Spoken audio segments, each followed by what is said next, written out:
Happy Sunday to all those who celebrate. Welcome back to Chemeketa Baseball Field, home of your Marion Berries.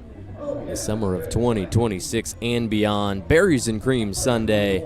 Super excited to be back for Game 3 of the series against the Corvallis Knights. Making the drive up I-5 to Salem, the state capital, for Squeeze Out Cancer Night, presented by Northwestern Mutual. Out on the field in front of you, that is the painting of the plate, done by Emmy and Nadi, doing a great job. Right before we came on air, the national anthem, sung by Isaac Parker, cousins to our official scorekeeper, Cooper Kripe, and the former head football coach at Lewis and Clark. Great job by him. We're going to move on to our ceremonial first pitch. Jared Virtue. He is a member of the team at Northwestern Mutual, our sponsor tonight, helping us raise awareness and supporting the fight against childhood cancer. A great cause, something that I believe in, something everybody should believe in. Let's see what the lefty Virtue can bring for us today. He's got the Alex's Lemonade Stand hat on. We'll talk a little bit about that after he throws the pitch. Here it comes, pretty good. 59 miles per hour, so probably not a fastball, but not far off the plate. It's a good pitch by Jared.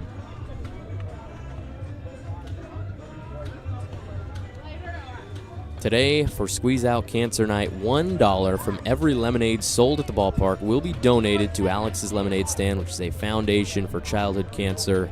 For every donation, Northwestern Mutual will be matching that number. Some great stuff going on donation-wise here at the ballpark. For Game 3, it's been a tough series for the Berries. Down 0-2 against their South Division rivals, the Corvallis Knights, the most dominant team in the history of the West Coast League. Game 1 goes to Corvallis on Friday, 8-2. It was close in the early innings. Pitcher's duel between Bryce Hill, the Stanford commit, and Nate Shikori, our incumbent Willamette Bearcat.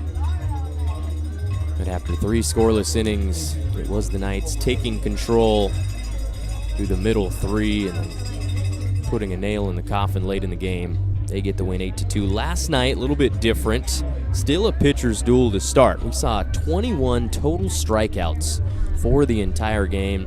12 by the Corvallis staff, 9 for the Marion Berries pitchers. The starters, Grayson Riding, he had 6 for Corvallis. Jackson Blank had 7. And he is currently tied for second in the WCL in strikeouts. Great job by the Rice Owl. But he left without the lead. We were down 2-1 when he came out of the game after the 5th inning. It was Marion who scored first. That was in the bottom of the 2nd. Jake Dodge had a solo home run to opposite field over the left center field fence. Corvallis would take the lead in the 4th inning. Maverick Russell drove in 2 with a single to left field. Down 2-1, it was Matthew Major with 2 outs and nobody out there. He had a home run. Same spot as Dodge's left center. Tied up the game at 2. That was in the 5th inning. But after that, the Knights again taking control in those middle innings. It was the 6th when Trey Swigert, who's not playing today, he scored on a wild pitch, and then Ian Draper scored on a double play to go up 4-2. That double play actually changed what could have been a huge inning for Corvallis. Kyson Barney got 2 outs, and they got out in the next batter. Could have been a lot more runs coming across the plate. Corvallis would add 2 more insurance runs in the top of the 9th. It was Ryan Severts with a hard ground ball to third that snuck underneath the glove of Colin Teo. Scored 2. They had a 6-2 lead going into the bottom half of the 9th. The Berries' last chance. Aaron did muster up a run. It was a sac for fly off the bat of Martin Serrano, who leads the team in ribbies.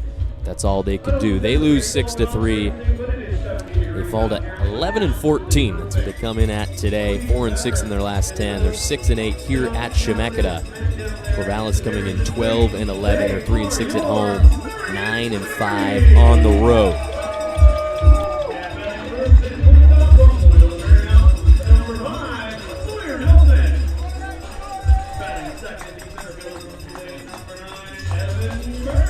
Taking a look at the standings in the WCL South Division. We've talked about it before. The Ridgefield Raptors at 19-7. They're up in the first spot. They clinched the first half of the season, so they've got a playoff spot. Walla Walla's in second, 15-11. Behind them, it's Corvallis. They're in third. A win tonight would really seal up that spot for at least the next series. Yakima Valley's 12-14, right above the Berries, a half game in front of them. Portland technically tied, but they're 9-12. They played much fewer games, 4 fewer games than Marion has this season. Those two teams actually had a game get postponed over the week. Berries winning that series 2-0. Have to make that up. I think it's going to be July 20th. Bend is 9-13. They're in 7th, and Springfield 6-17 in last in the South.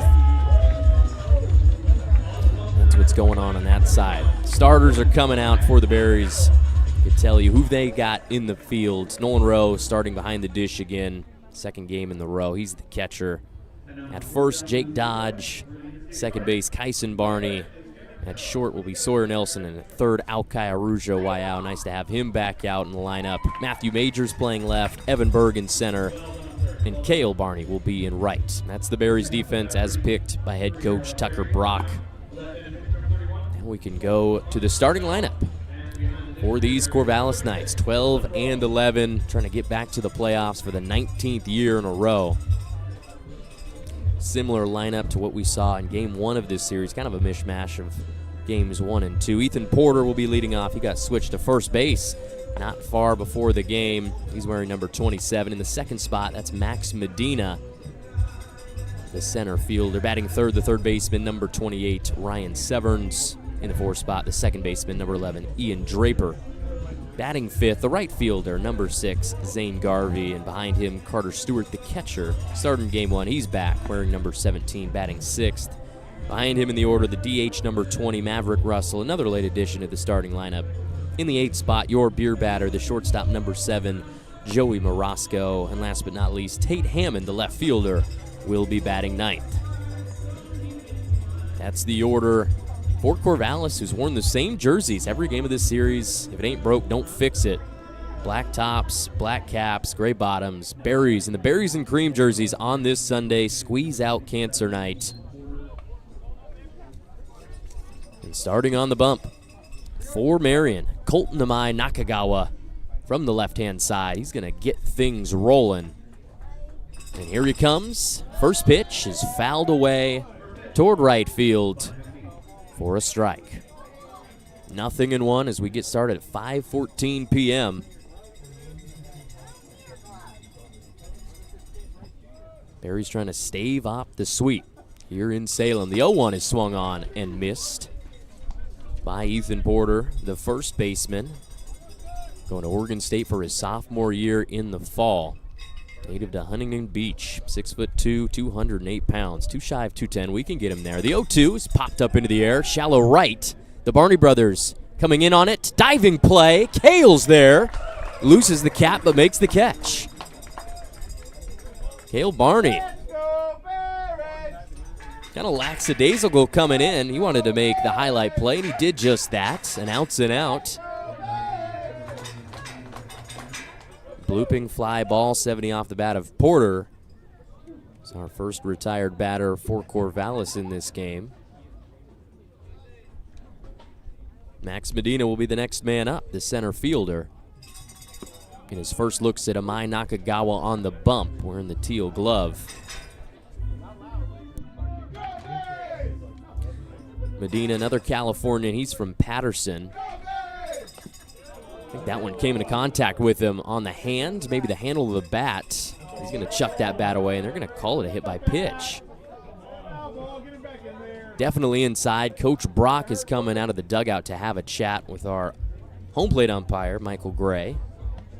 Back for the third game of this series. Out on the bases is Thomas Glynn. They're going to talk about it out in the field. Definitely inside. There's a check swing. There's a sound of wood as well. I don't know if Max Medina has wooden fingers, but I've seen crazier things. Maybe his cousin's Pinocchio. Long chat for the umpires. Sunday, June 28th, Game 3 of this series. We can look at it one more time. Definitely in there. They're going to bring him back. They're going to say it's a foul ball. Helmet's on top of his head. He took the batting gloves off. And from the center field, you can see it. I think it's off the bottom of the handle of his bat. So tough for Medina, but he's got to come back. Now it's Coach Brooke Knight talking to the umpire.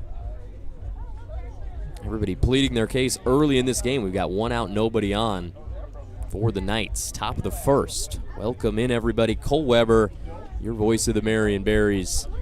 Excited to have you back and viewing game number 3. And here it is slowed down so we can really see frame by frame.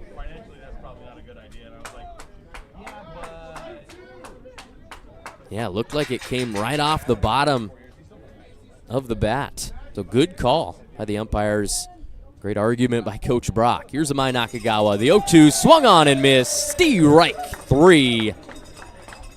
Medina strolls back to the dugout. We've got 2 outs. Another great start. I think every single game of this series for the Berries defensively, they went 3 up, 3 down in the first inning.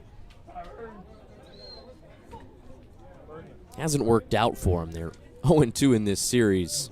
That hasn't been the fault of the pitching. We'll start it off against Severns. Ryan Severns starting at the hot corner. Takes the ball up and out.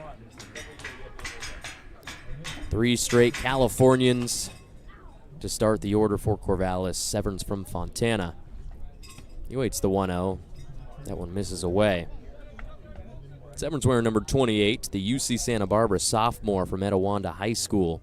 1 for 4 in last night's action with a double to right center. Both his hits this series have been doubles. The 2-0, it's going to stick out there as well. So way ahead in the count is Severns.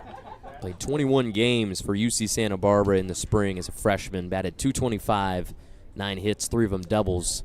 4 runs batted in for the Gauchos. 3-0 pitch from Amai Nakagawa finds the zone. 3 balls, 1 strike. Top of the first. 2 down, nobody on. We'll pump in another fastball, 86 miles per hour. We've got a full count. And Colton Amai Nakagawa, he's got a long name. One of the few guys we have on this roster with 3 different names. And I was thinking I should call him CAN. Let's see if he can strike out Severns here. Fly ball into Berry's bullpen. Nobody out there. Bounces over toward Varespi Field. Amai Nakagawa getting his 4th start of the summer. 3rd here at home. He's got an 0-2 record in 11 2/3 innings pitched. 9 strikeouts, 9 walks. Full count pitch popped up way into the air in the blue sky. Who will get there first? There's 4 bodies running at it, but it's Evan Berg getting in there. The quarterback of the outfield, center field, making the catch. 3 up, 3 down for Marion to start the ball game. Top of the first is over. 0-0 still your score. We will head to a break on the broadcast. Marion Berries Baseball live on YouTube and the WCL live app.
Welcome back, friends. Bottom half of inning number 1 coming up. We can run through the Marion Berries starting lineup as Sawyer Nelson walks up to the plate. The leadoff, as he is for most of the summer. Shortstop tonight wearing number 5. Behind him, Evan Berg playing center in the 3 spot, the DH Martin Serrano. Matthew Major is batting 4th, the left fielder. In the 5 spot, the first baseman Jake Dodge. Behind him, Nolan Rowe, the catcher, batting 6th. In the 7th spot, the right fielder Cale Barney. So we see the first pitch of the game for Sawyer Nelson. That one's in there for a ball below the zone. Kyson Barney will be batting 8th, and batting 9th, the third baseman Alkai Arujo Waiao. And on the bump for the Knights, getting his second start of the summer, Josh Janicelli. Janicelli, the right-hand pitcher, going into his sophomore year, another UC Santa Barbara kid. And he's gone fastball almost every time. 3-0 count to Sawyer Nelson. And you blink and he's already ahead and almost down to first base. He's got 40 walks this summer. There's another one, 41. So coming into today, Sawyer Nelson was tied for 7th in the all-time WCL single-season walks leaderboard. Tied with 3 other guys, Grady Morgan, Frankie Carney, and Easton Talt. He has now leapfrogged those fellas, tied for 5th with Taylor Wright and Taylor Takata. From Kelowna in 2017 and Ridgefield back in 2024, those guys have 41 walks each. The record, 48 in a season in West Coast League history. This is Sawyer's 19th game of the summer. He walks to start for the Berries, and now Evan Berg flies one out to left center. Looks like Max Medina is going to make quick work of that one. Squeezes it for out 1 here in the bottom of the first.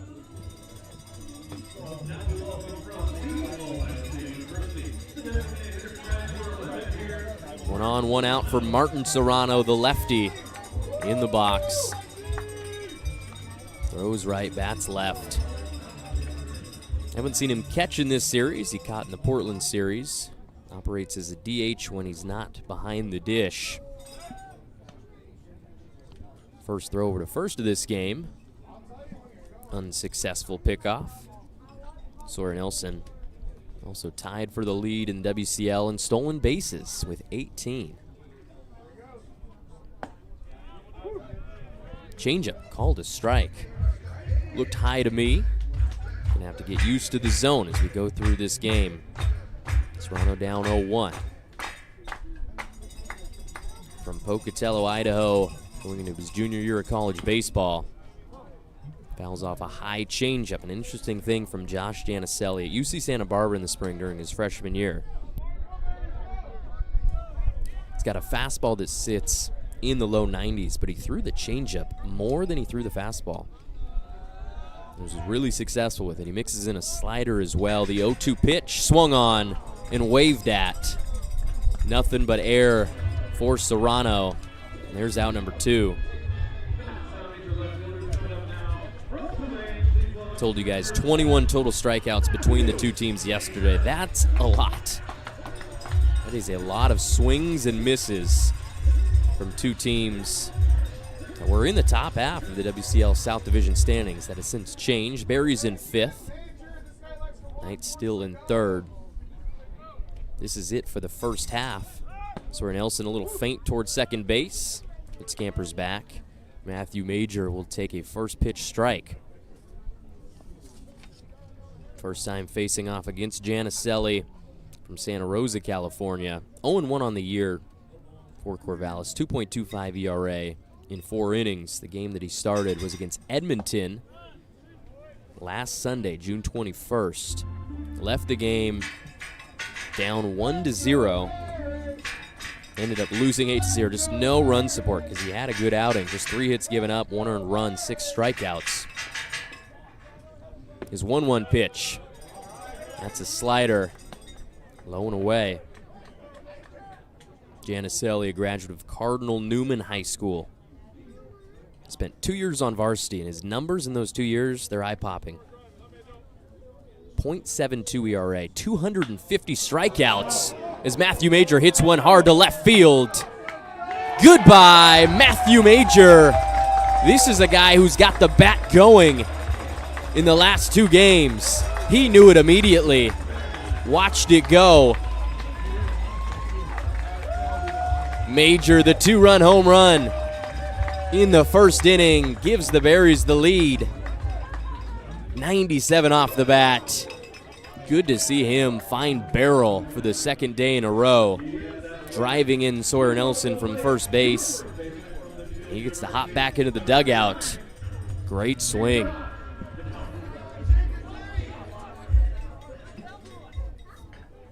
His second and third home runs of the summer coming on Saturday and Sunday of this series.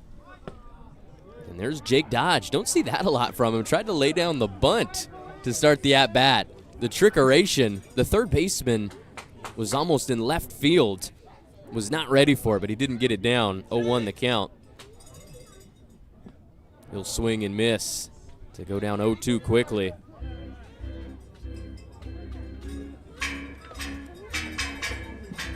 Jake Dodge wearing number 39 tonight. Usually wears number 20. Needed to change it up, and he'll swing and miss. 3 pitches. Janicelli pumps it by him, 93 with the high heat. It's a good inning for the Berries. 3 up, 3 down defensively, and then a 2-run shot by Matthew Major to give them a 2-run lead. That will do it. 1 inning in the books. We will go to the top of the second after the break. Berries baseball live on YouTube and the WCL live app.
We are back for the top half of inning number 2 here at Chemeketa Baseball Field, home of the Berries. Not the first time that baseball has been played here in the summer. Obviously, Chemeketa Community College plays their baseball here in the spring. But minor league baseball took place here for a lot of years. You can go all the way back to the 1940s. The Salem Senators affiliated with the Los Angeles Dodgers, and actually back then it was the Brooklyn Dodgers.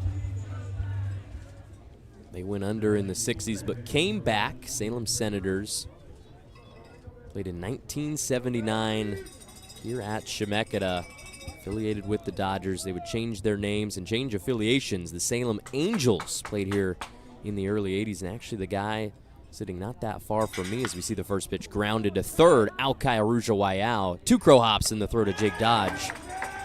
That will retire Ian Draper to start the inning. But Mike Parker, the Knights broadcaster, Oregon State broadcaster for a long time, he was telling me a story about calling a game right here in this very same press box, the Minuteman press box, in 1985. Salem Angels playing their games here. After the Salem Angels, they turned into the Salem Dodgers, went back into the hands of the Dodgers affiliation. As we see a breaking ball miss low and away from CAN. Salem Dodgers played their last season here in 1989. See another breaking ball miss low, bounces to Nolan Rowe, the catcher. Mike Piazza had a cup of coffee here at the ballpark before moving on up to a Hall of Fame career as a catcher for the Dodgers, Mets, multiple other teams. 2-0 fastball finds the zone. After leaving Salem, that minor league club actually turned into the Yakima Bears. Played in Yakima for a long time, about 20 years, as we see a foul ball by Zane Garvey. He started game 1 in the field, But last night wasn't in the lineup. He came in as a relief pitcher. Pitched 2 innings, gave up a hit. It was a home run. It was actually the Matthew Major home run. Had 2 strikeouts, and he ended up with the win. So your winning pitcher from Game 2 is in the box.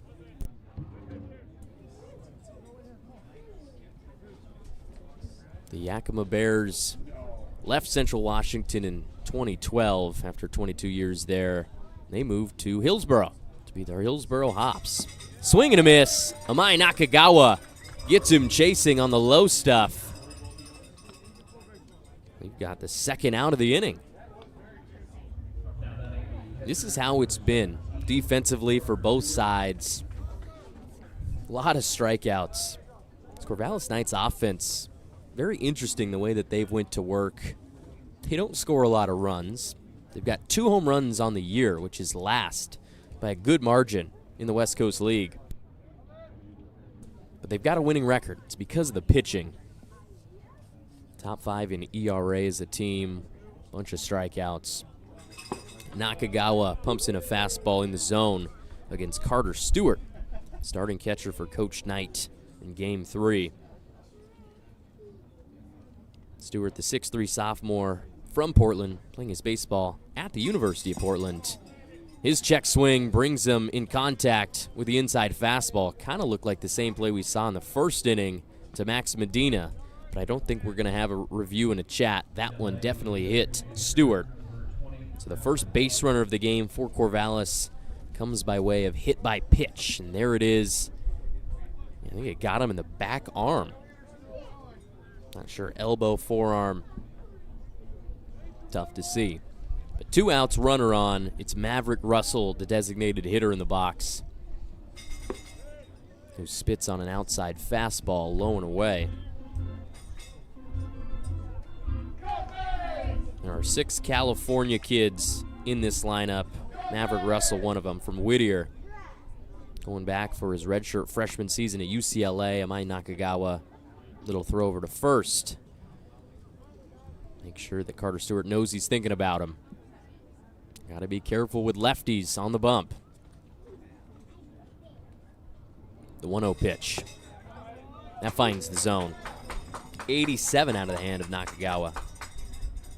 Maverick Russell last night broke our 2-2 tie in the 5th inning with a single to left field, scored 2 runs. It was a great at-bat. It's going to go opposite field with a ground ball. Sawyer Nelson charged it. The throw, high, in and out of the glove of Jake Dodge. And going to third is Carter Stewart. He slides in safe.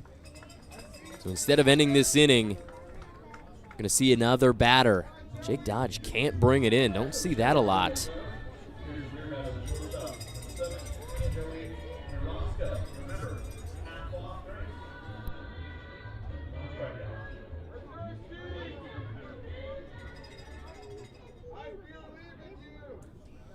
Runners on the corners, 2 outs. Things have turned around for Corvallis in the second. It's Joey Morosco, your beer batter. First, we got to see a pickoff by Nakagawa. Let's see if that CAN nickname can stick.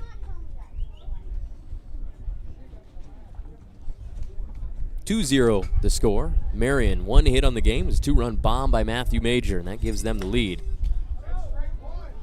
That line drive is going to bounce up against the fence down the right field line in foul territory. Strike 1. All-time series between these 2 squads. 7 wins for Corvallis, 4 for Marion. They were tied 3-3 in 2025 after 6 games. It's been dominant for the Knights this year, 4-1. So we see a ground ball to second. Kyson Barney is going to go the easy way to second with it. Nelson makes the catch, steps on the bag for the 3rd out. Got a little hairy there at the end of the inning. And after 1.5, Berries lead 2-0. We're going to take a break here on the broadcast, live on YouTube, and the WCL Live app. This is Marion Berries Baseball. I am Cole Weber, coming right back after this.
Coming up to bat for the Berries to start the second inning, Nolan Rowe. Sophomore catcher going back to the University of Washington up in Seattle. Probably a 3.5, 4-hour drive to the Emerald City from our state capital, the great state of Oregon. Nolan Rowe, last night 2 for 4 with 2 singles. He spits on a fastball in the zone to start. 0-1 count. A 2 for 4 day kind of goes unrecognized because of the 6-3 loss. Both his singles to left field. He also grounded out and flew out. 2 for 5 on the series.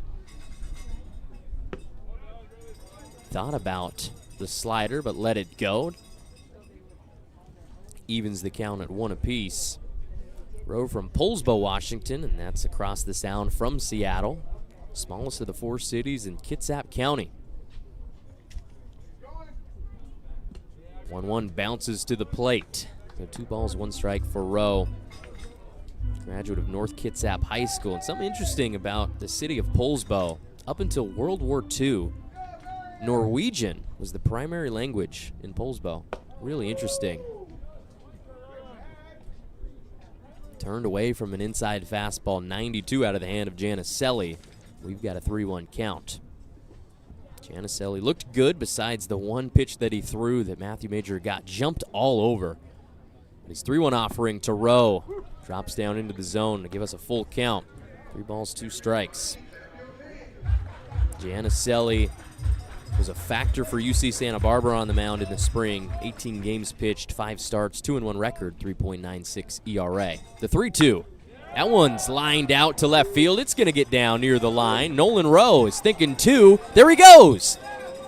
I think it was mishandled in left by Hammond. That gives Nolan Rowe a single, and I think an error to add on to that moves him all the way over to second base. Nolan Rowe keeps it up at the plate. Again, it's gone unnoticed because the way in which the games have ended, but he's been swinging the bat well. Third single of the series, all 3 of them to left field. Looped that one over the head of the third baseman. He is on with no outs. Cale Barney swings at a fastball 91, upper half of the zone, and he misses. Not Cale's best day in game 2, 0 for 2 with 2 strikeouts. He did walk, got on base. He awaits the 0-1. Long look back to second. There's 2 looks by Janicelli. Comes to the plate. It was fastball again. That one low, but finds the zone. Barney and his brother actually flopped spots in the lineup from yesterday. It was Kyson batting first, then Cale. Today it's the opposite. Cale's up there in the left-hand side in the 7 spot. Both from Nolensville, Tennessee. The 0-2 swung on way out in front of it. Changeup moving away from him.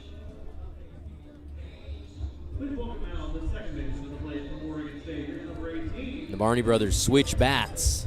It's Kyson coming back to the plate. Had a tough day as well. 0 for 4, 3 strikeouts with a pop out. Trying to get back to what he was doing earlier in this season. 12 RBIs, 8 hits, 1 home run. Batting about .230. He will spin on a first pitch heater that misses low and outside.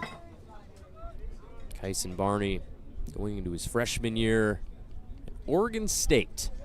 Both him and his brother decided they're going to be Beavers in Corvallis. Got the chance to play against a couple Beavs in this series. Here's the 1-0. Slider is fended away by Kyson. That was up and in. 15th game of the summer for Kyson. He was nursing a sore shoulder for a while, so didn't get to play in the field, but it's nice to have him back out there at second base. Made a couple nice plays yesterday, chief of which comes to mind. So we see another slider, this one up above the zone. 2-1 count. Kyson Barney fielding a ball up the middle and flipping it with his glove to second to turn 2. He's got the glove out there for sure. Plays a bunch of different spots in the infield. Janicelli to the plate, 2-1.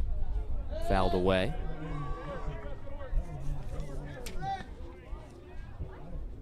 Back to Janicelli. 38 2/3 innings pitched for the Gauchos. 55 strikeouts to just 25 walks and 3 saves in the spring of 2026.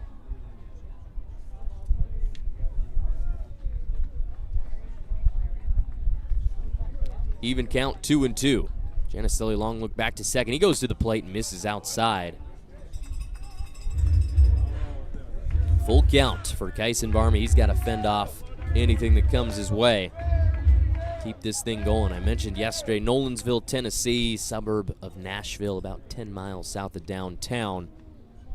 That's where they spent the last 7 to 8 years of their life. 3-2 pitch. Janicelli in the zone and whiffed at by Kyson. He'll go back to the dugout. So 2 Barneys go down for 2 outs here in the second inning. Nolan Rowe still out there after the leadoff single, moved to second on an error. We are at the bottom of the order for Marion. Aukai Arujo Waiau. It's great to see him back in the lineup, back for his second summer in Salem. The Mililani, Hawaii kid, 6 feet tall, 195 pounds. Playing third base. There's the spin move to second.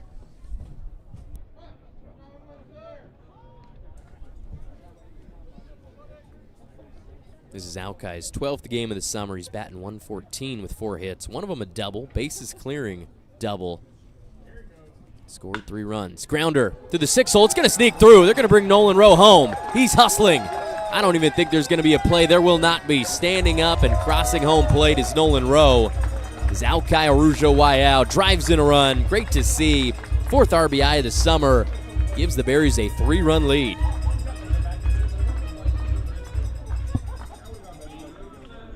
I think we have an error on the track, man. It said 124 off the bat by Aukai. Don't think it was that. Got a piece of that fastball by Janicelli. Grounded it through the left side to score a run. I don't think it was 124. That might be some sort of record.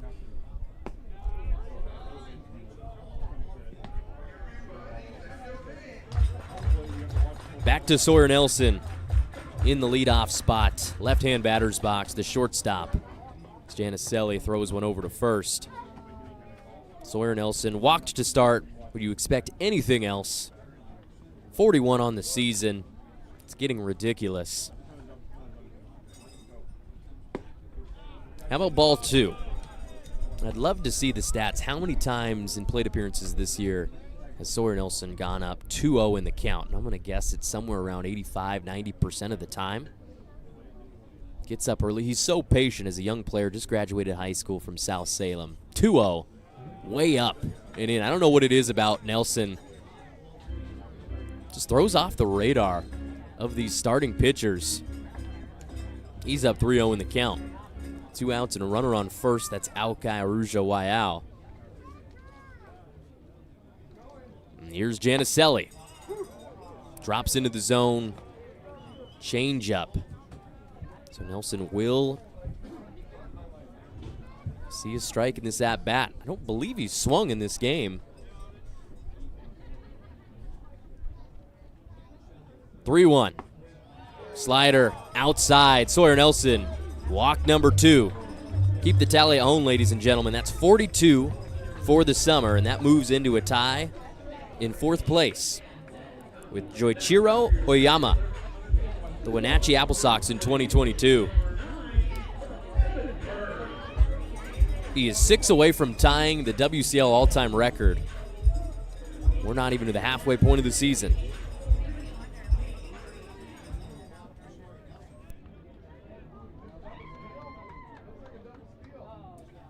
Two runners on, 2 outs. So we see a changeup drop into the zone against Evan Berg. Second inning, 3-0 lead for Marion. Kind of what they needed to start a ball game. The offense finally putting runs on the board in consecutive innings. Haven't seen that for a while. After the game yesterday, we were looking through all the home games this season as Berg spits on another one. It finds the zone, 0-2 count. First 2 series of this summer for Marion. They win both those series. 2-1 over Port Angeles to lead off the year, and then a sweep of Bend in the second series. They were 5-1. Since then, we have played 8 games here at Chemeketa. The Berries are 1-7. Some bad juju at home as a slider drops into the zone to get Berg looking. He doesn't love it. Having a quick chat with the home plate umpire, Michael Gray. He's going to have to go back to the dugout. He had 2 runners out there. They were going to stay out there after 3 outs. Bottom of the second, Berries get another run thanks to Alkai Arujawayao. They're up 3-0. We'll go to the top of the third after the break. Berries baseball live on YouTube and the WCL live app. I didn't think that was possible anymore. That stopped when you reached home. We got Peyton, Kyle, and Dominic, and they're going to ride the strike down around Berry and back, and the first one back wins. Are you guys ready?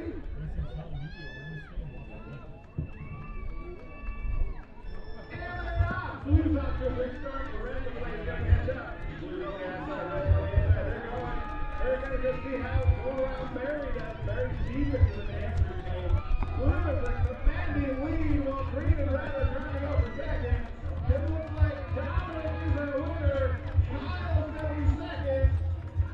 Then Peyton second. Kyle is third. Thank you, Capital Auto Group, for sponsoring the strike race. Good job, Berry! Right there, Dad. Not very much.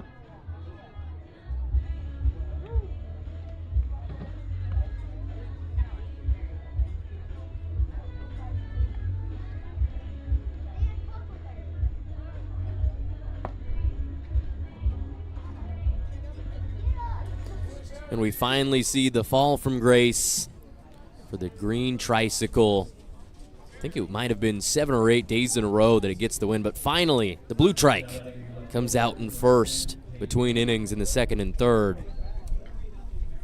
No more dynasty. Top of the third, Game 3, Corvallis and Marion here in Salem, Oregon. We're at the bottom of the lineup for the Knights. Tate Hammond is in the box. Left fielder spits on a curveball. Catches the low outside corner for a strike. Hammond, 6'1", 185 from Long Beach. He'll be going to UCLA. Outside breaking ball evens the count at 1-1. Hammond had a day last night. 2 for 3, 2 singles, a walk. Got on base a bunch of times. This is his 11th game of the summer.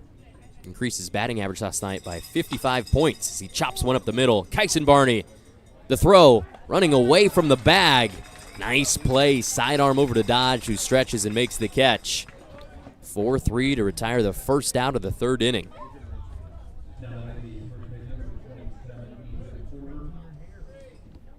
Tate Hammond goes back to the dugout to mention he's about to be a UCLA Bruin. He was following Long Beach Poly High School Jackrabbit legend Chase Utley from Long Beach Poly to UCLA. If you hear the name Chase Utley, as we see a foul ball to start the at-bat against Ethan Porter, probably going to have mixed feelings depending on who you ask. If you're a Dodgers fan, you probably love him. Depending on how you feel about the double play and spiking a guy as you slide in, you either love or hate Chase Utley. But that's your decision. Counts 0-1 to Porter.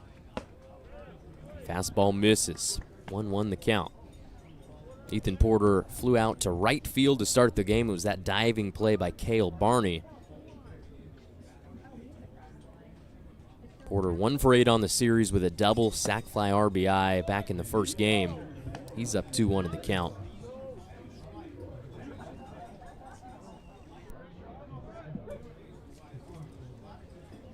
We got to go back to what's been happening here at home for Marion these last couple of weekends.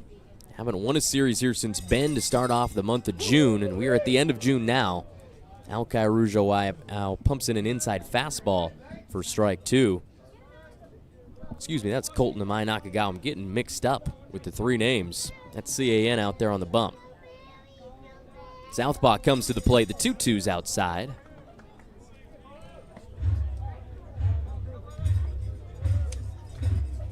Since that 5-1 start at home, the Berries have lost 3 series. Sweep against the Raptors. Yakima, now they've lost this one. Here's a swing and a miss. Strike 3. Amai Nakagawa, another strikeout for him. That's numero tres for the game, and we've got 2 outs in the third.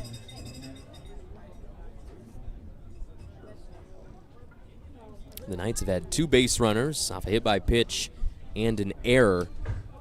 But nobody out there now for Max Medina. If you remember back to the first inning, ball hit him near the hands. It ended up going off the bat. He had to come back into the batter's box, and he struck out swinging. Medina from Central Catholic High School in Patterson, California. He's up 1-0 in the count and awaits the 1-0 delivery by Nakagawa. That one bounces to the plate. Medina, the Cal Poly commit for 2026-27. Coming into the series, he was top 10 in the West Coast League in contact percentage. Making contact, not necessarily base hits, but contact for sure. Fastball gives us a 2-1 count. Medina on the season came in batting .306 in 16 games, 19 hits. 1 triple, 2 doubles, and 8 RBIs. He's up 3-1 now. The low inside fastball at his feet. Medina 5'10", 155, has played really solid center field for this entire series. Nothing getting down out there. 3-1 pitch popped up and over our heads in the Minuteman press box. Shout out to everybody who's making this thing happen up here. Luke Larson, Cooper Kripe, Mike Parker, our fill-in producer, Chris Sabato. Takes an army. Thanks to everybody tuning in. Game 3 this Sunday, 5:55 p.m., June 28th. Full count. 2-strike pitch. Nakagawa, fastball, and Medina knew it. Got him. What a way to start the game for Colton Amai Nakagawa. His 4th K as he walks back to the dugout. Not sure how many pitches that in. Probably getting up close to what he's capped at. Another scoreless inning for the Berries defense and Nakagawa. We will head to the bottom of the third after the break. Berries baseball live on YouTube and the WCL live app. That's you before I go. Did you know that Northwestern Mutual is not only sponsoring the game, but they also have season tickets, and they are today's season tickets. Take a look at the game. We have Matt here from the Salem Northwestern Mutual office. He's getting the Marion Berries plate, complete with all the signatures, and also the Minuteman press bag full of swag. Promotional materials, not swag, people. That is from Minuteman Press for all your printing needs. Check them out in town. And this guy with a lemon hat on is coming over too. This could be you. All you need to do is go to MarionBerriesBaseball.com and get your season tickets. Very good. Isn't Northwestern Mutual doing the raffle as well? They're helping with that. What? They're helping with the raffle, Northwestern Mutual, right? They're up to $700. Come on. Yeah. Seriously. Money goes up when you give it to Northwestern Mutual. I can tell you that for a fact. That's a line pass. I now have $8. Hey, Berries fans, it's Cole Weber, your play-by-play from Marion Berries Baseball. Thank you so much for being here with us at the field tonight. For any home games you can't make it to in person, be sure to catch our live stream on YouTube at Marion Berries Baseball. Welcome back, ladies and gentlemen. Bottom half of the third inning. Martin Serrano will lead us off. Designated hitter, number 11, left-hand side. Going to his third stop on his collegiate journey. Started at Oregon State, then Iowa Western, now Ohio State. Going to be a Buckeye. Fly ball to left field side. It's out of play and comes down in the Knights bullpen. Rattling around in there. 0-1 to Serrano, who's 0-for-1 with a strikeout swinging in his first matchup against Josh Giannicelli, a guy who had a dominant career in just 2 years as a varsity starter for Cardinal Newman. I mentioned his .72 ERA and 250 strikeouts. Only had 37 walks in those 2 years and a .125 opponent batting average. So he was completely dominant. We could go through the list of his accolades after this 0-2 pitch. Shaken off a couple of times. Here he comes in the windup. 0-2, right down the middle. It's fended away by Serrano. Martin batting .247 on the summer, but 5 home runs and 28 RBIs. That leads the team in both categories. Also leads him in slugging. Top 3 in the WCL in both of those categories as well. 0-2 is hit high into the air to right. Back toward the wall it goes. And it's going to get down. Off the sign, Kettlebrand. He's rounding 2, heading for 3. The throw. It's a great throw, but they call him safe. He slid in under the tag. Martin Serrano with a triple to start the inning. Got over the outstretched glove of the right fielder, Zane Garvey. Leapt off his feet to try to get it. Looks like the wind is still blowing out toward left, so he's getting pushed away from Garvey toward right center, but it bounced up off against the wall. 89 off the bat of Serrano. That's his first triple of the summer. That slugging percentage just went up.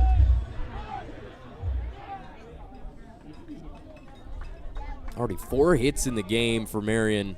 Took him a while to get there in both these first 2 games of the series. There's a breaking ball that drops into the middle of the zone from Giannicelli. The Knights are cutting the run with no outs and a runner on third. It's Matthew Major back. We've seen what he can do when he gets a fastball where he likes it. Speaking of fastball, that one gets away. It's a wild pitch from Giannicelli, and the run will score. Serrano, leadoff triple, and he comes back into the dugout, scoring the 4th run of the game for Marion. Crooked numbers on the board. Haven't said that in a while for the Berries. Great to see. Shutting out the Knights through 3 innings.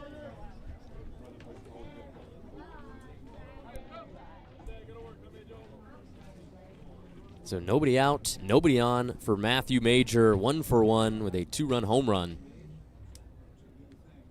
He'll await the 1-1 pitch. Check swing. I think he went around. Yes, he did, says Thomas Glenn, our bases umpire.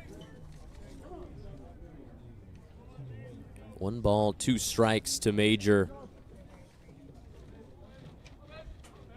Now 3 home runs, 13 RBIs on his summer. He's batting above .260.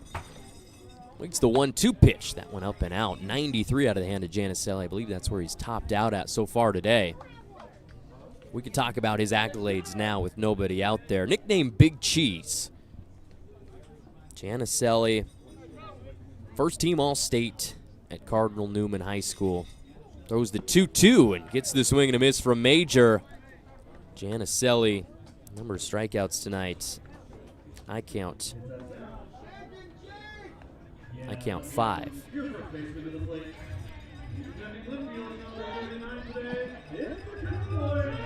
6th strikeout of the game for Giannicelli. So he's getting the whiffs that he wants, but he's down 4-0. He will bounce a breaking ball to the backstop. Giannicelli, first team All-State. He was the NorCal Pitcher of the Year as a senior. First team All-Northern California. First team All-Bay Area. The North Bay League Pitcher of the Year. And first team All-North Bay League. So all those hanging up on his wall. That might do it for him. Out of the dugout comes Coach Brooke Knight in his 18th season with Corvallis. He will have a chat with his starting pitcher.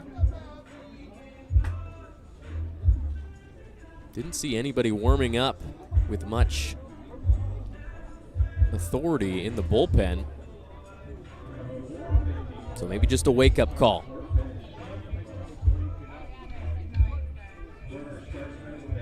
Scores 4-0, bottom of the third.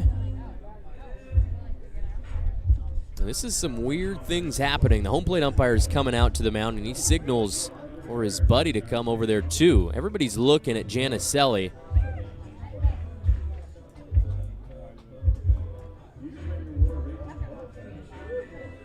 And now out of the dugout comes Coach Brock. Not sure what's happening. They're going to let him throw a warm-up pitch. The first battle of the War of 1812 was on November 11th. That one coming at 76. I think something's going on with his right hand. It's going to come fastball again. That one 89, so speed's still there. He says he's okay. He's going to stick around. Definitely going to get somebody warmed up in the Knights bullpen.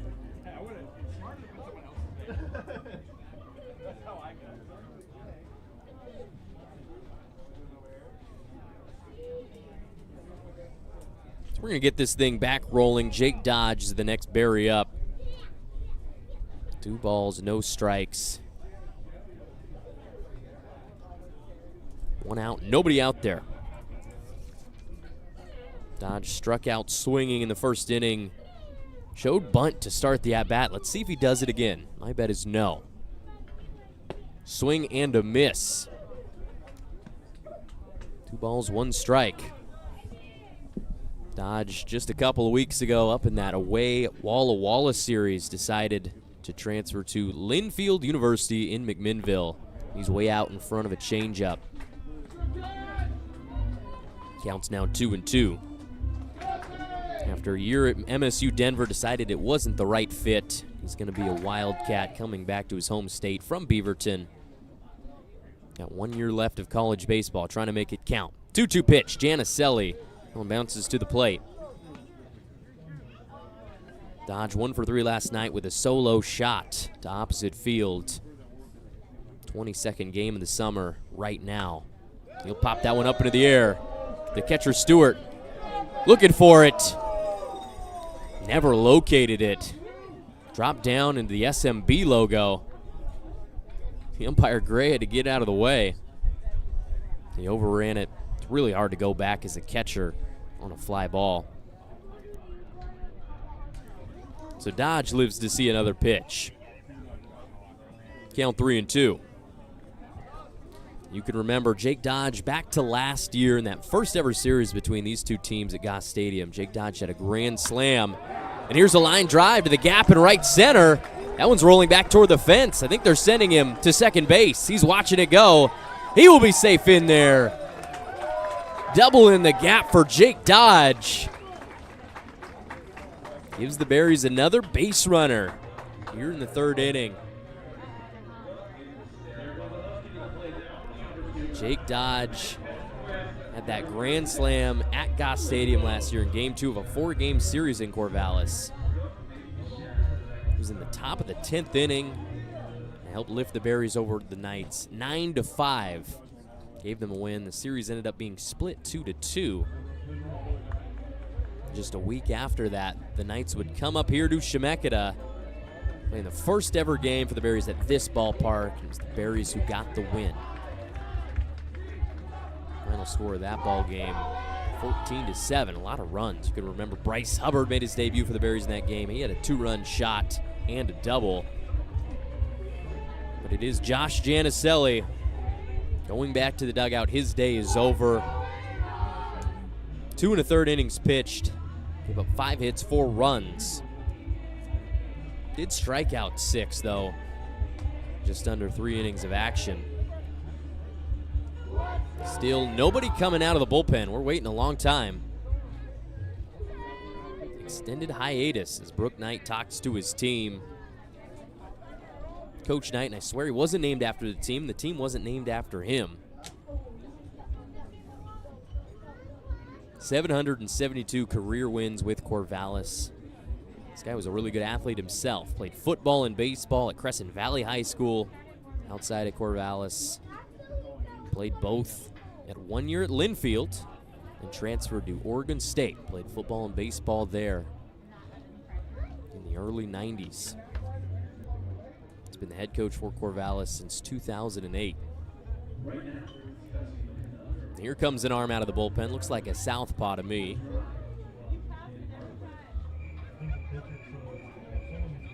Knights taking their sweet time. No pitch clock, no clock at all here at the ballpark. This isn't Savannah Bananas baseball.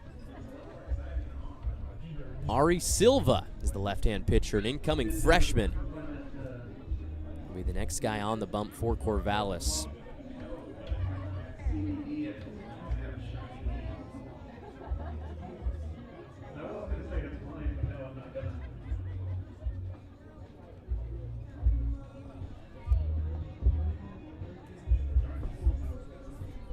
Ari Silva getting his 4th appearance of the summer for Corvallis.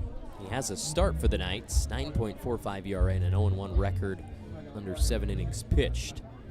7 strikeouts, 8 walks for the lefty.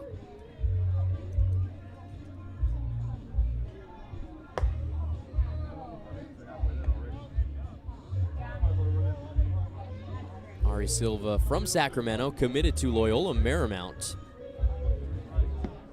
Also played first base and outfield in high school from C.K. McClatchy High School.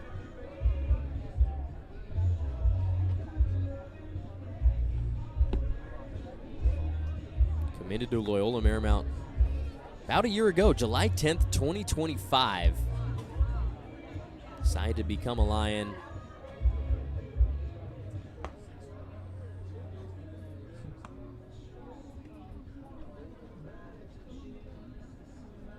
See what he can do with a runner on second, 1 out in the 3rd inning. Berries up 4.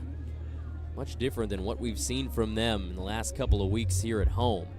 They've been getting it done on the road, winning series.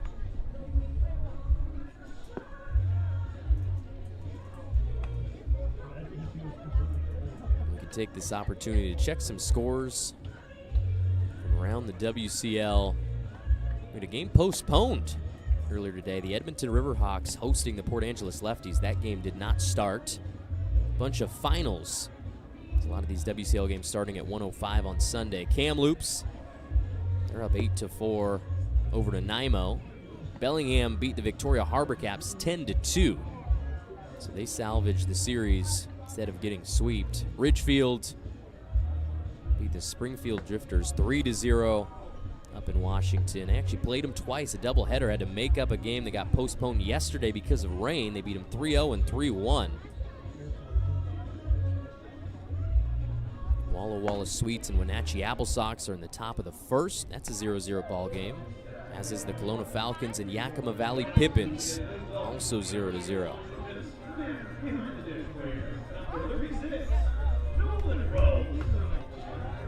So here comes Nolan Rowe. Second at bat for him, the righty from Polsbo. Single to left field to lead off the 2nd inning. Ended up being brought home by Arujo Waiao. We'll see the first pitch from Ari Silva. Lefty comes to the plate. His fastball is fouled back, straight back up above the backstop. Karam's off the netting.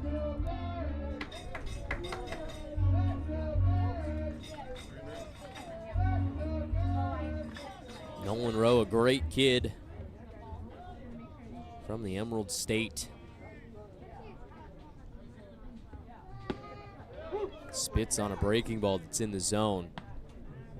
He was a first-team All-Olympic League catcher as a senior at North Kitsap High School and the 4th-ranked catcher in the state of Washington coming out, according to Baseball Northwest. Actually played for Yakima Valley back in 2025. Got a .372 in 12 games for the Pippins. Guy who gets his bat on the baseball and he usually goes into the outfield. Swings and misses, and right as I say that, he strikes out swinging. That's on me, Nolan. Announcer's jinx. That's out number 2. Marion Berries have made a habit of swinging and missing in this series. Tonight, that's the 7th time they've gone down on strikes. Coming into today, they had 240 strikeouts as a team, and that was leading the WCL. I think that's going to stay like that after this series is over. Cale Barney Takes an inside fastball at his waist for ball one. Barney, another guy who struck out swinging earlier in this game.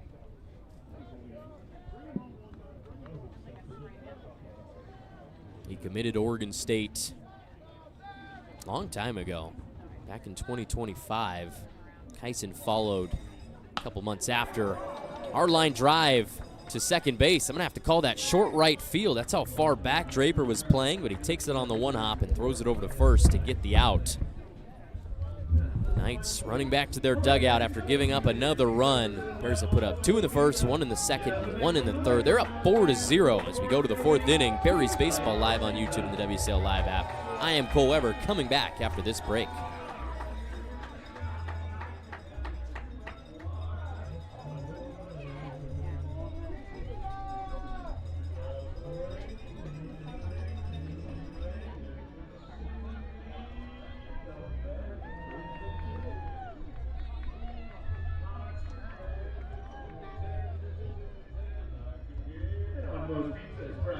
Marion Berries Baseball, serving up Northwest style award-winning pizza, hand-tossed, locally owned, and delivered fast.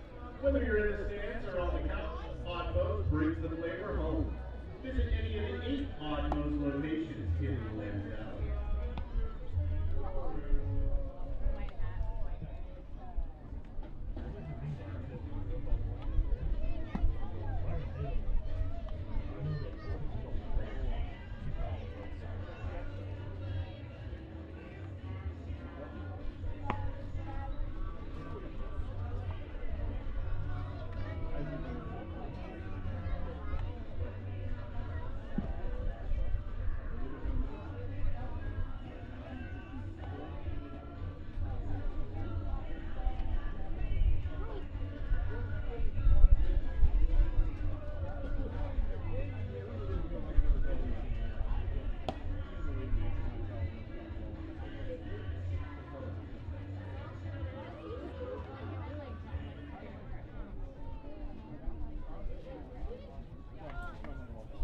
Squeeze Out Cancer Night here at the ballpark, presented by Northwestern Mutual. A great cause. Help us raise awareness and support the fight against childhood cancer. A bunch of donations going on today. $1 from every lemonade sold will be donated to Alex's Lemonade Stand, a foundation for childhood cancer.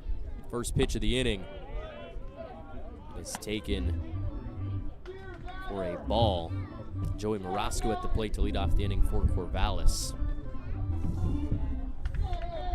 And that is not Joey Morosco, that's Ryan Severns. I heard somebody yell beer batter.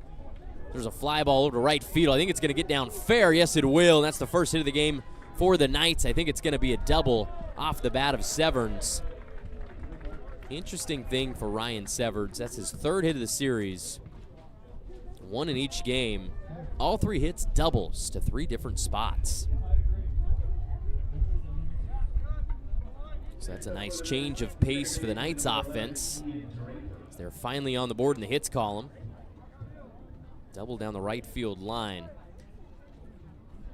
The fans got a little over anxious, a little excited. Heard a couple people scream beer batter. No, that's not him. Mai Nakagawa comes in with a fastball, misses outside. Ian Draper at the plate. Not only is $1 from every lemonade sold being donated, but also there's a 50-50 raffle going on that will be donated to Alex's Lemonade Stand as well. There's a fastball that finds the zone, evens the count 1 apiece. Colton Mai Nakagawa, I've had the chance to talk to him multiple times this summer. The first time I reached out, he was actually still on the island of Hawaii. Texted him the day after he graduated from University Lab High School. Chopper to third, Aokai Arujo Waiao looks back the runner and throws to first to get the first out of the inning. Nice job by him, making sure Severns stayed at second before making the throw over to Jake Dodge. It's 92 off the bat, that's why they call it the hot corner at third. But Mai Nakagawa, I talked to him about the island of Oahu, where he grew up and where he's going to play college baseball at the University of Hawaii. Told me the island is super special to him. There's a lot of amazing people, and it's a blessing being able to wake up to sunshine every day. Slow roller to Kyson Barney, the throw to first. It's in time. We've got 2 outs after 2 ground balls. directly proceeded the Ryan Severns leadoff double. 2 outs, runner on third for Carter Stewart. Second plate appearance, he was hit by pitch in the back arm back in the second inning. Graduate of Jesuit High School, 0 for 3 yesterday with a walk. 2 grounds out to second base. It did reach on an error, way behind. The fastball up and in. Hammered it toward his dugout.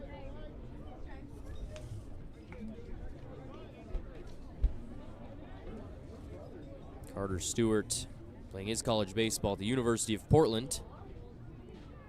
25 games played for them, .274 batting average. He awaits the 0-1. Fastball bounces to row behind the dish.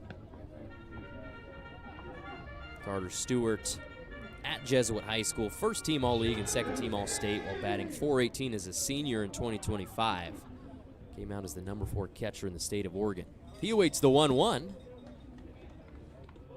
Mai Nakagawa misses with the breaking ball in the opposite batter's box. 2 balls, 1 strike. Mai Nakagawa went to University Lab High School, but he played football and baseball for Pac-5, a consortium of high schools on the island of Oahu. Check swing, but it stayed way up. Definitely didn't go. 3-1 your count with 2 outs.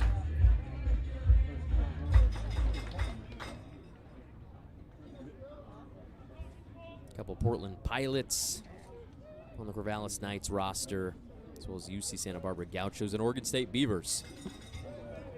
Stewart has just walked after 5 pitches, so this inning will continue. Runners on the corners.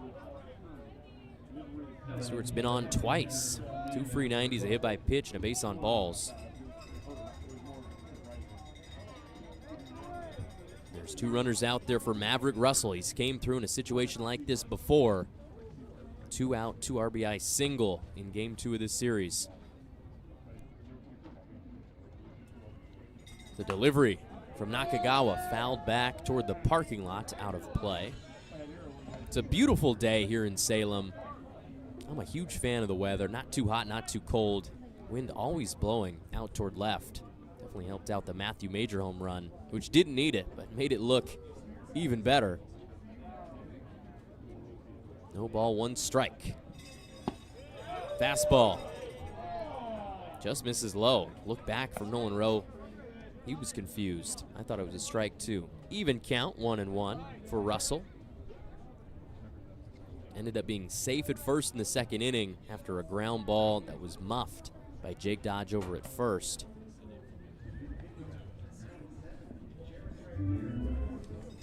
Maverick Russell, the graduate of La Miranda High School down in Southern California. He's got their all-time hits record, 120 in 4 years. Won a Gateway League MVP. He's ahead 2-1 in the count. Second summer with Corvallis. Russell now 34 games in 2025, and on this season 5. So 40 total after the culmination of tonight's game. 2-1 misses low. 3 balls, 1 strike after the low fastball from Mai Nakagawa. Maverick Russell, the 2024 All-CIF Division I first team selection in high school. He was the Long Beach Telegram Player of the Year. Redshirted at UCLA for the #1 team in the country that was knocked out of the NCAA tournament early. Grounder to the right side. Jake Dodge gets dirty. The toss over to first to Mai Nakagawa. He beats him to the bag. Colton Mai Nakagawa brought in the toss from Jake Dodge, and that's a fantastic play by Big Haas over at first base, getting dirty, laying out his 6'5" frame, knocked down the ground ball. They secure the out to end the inning. No runs come across for the 4th inning in a row for Corvallis. 4-0 is your lead. We will take a break on the broadcast. Marion Berries Baseball live on YouTube and the WCL live app.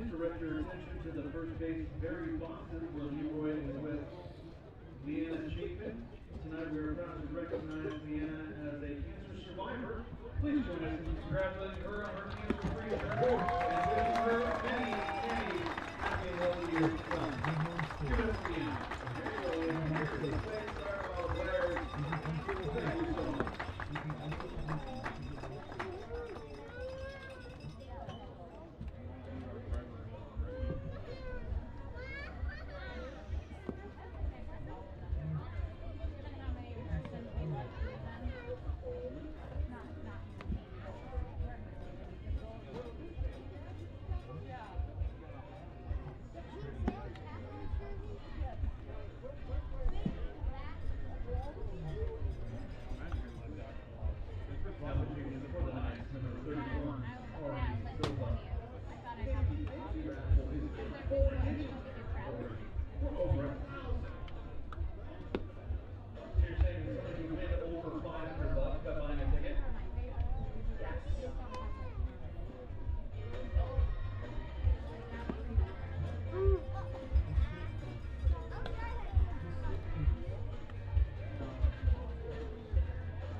Squeeze out Cancer Night on this Berries and Cream Sunday. The Berries wearing their cream jerseys with the red piping. I'm a huge fan. I love the hats. I'm wearing it right now.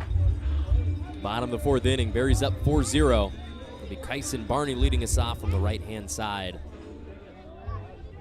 The 6'5", 195-pounder from Nolensville, Tennessee.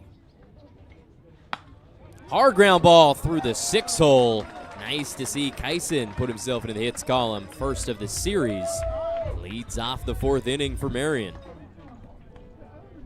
One pitch, one hit, 91 off the bat.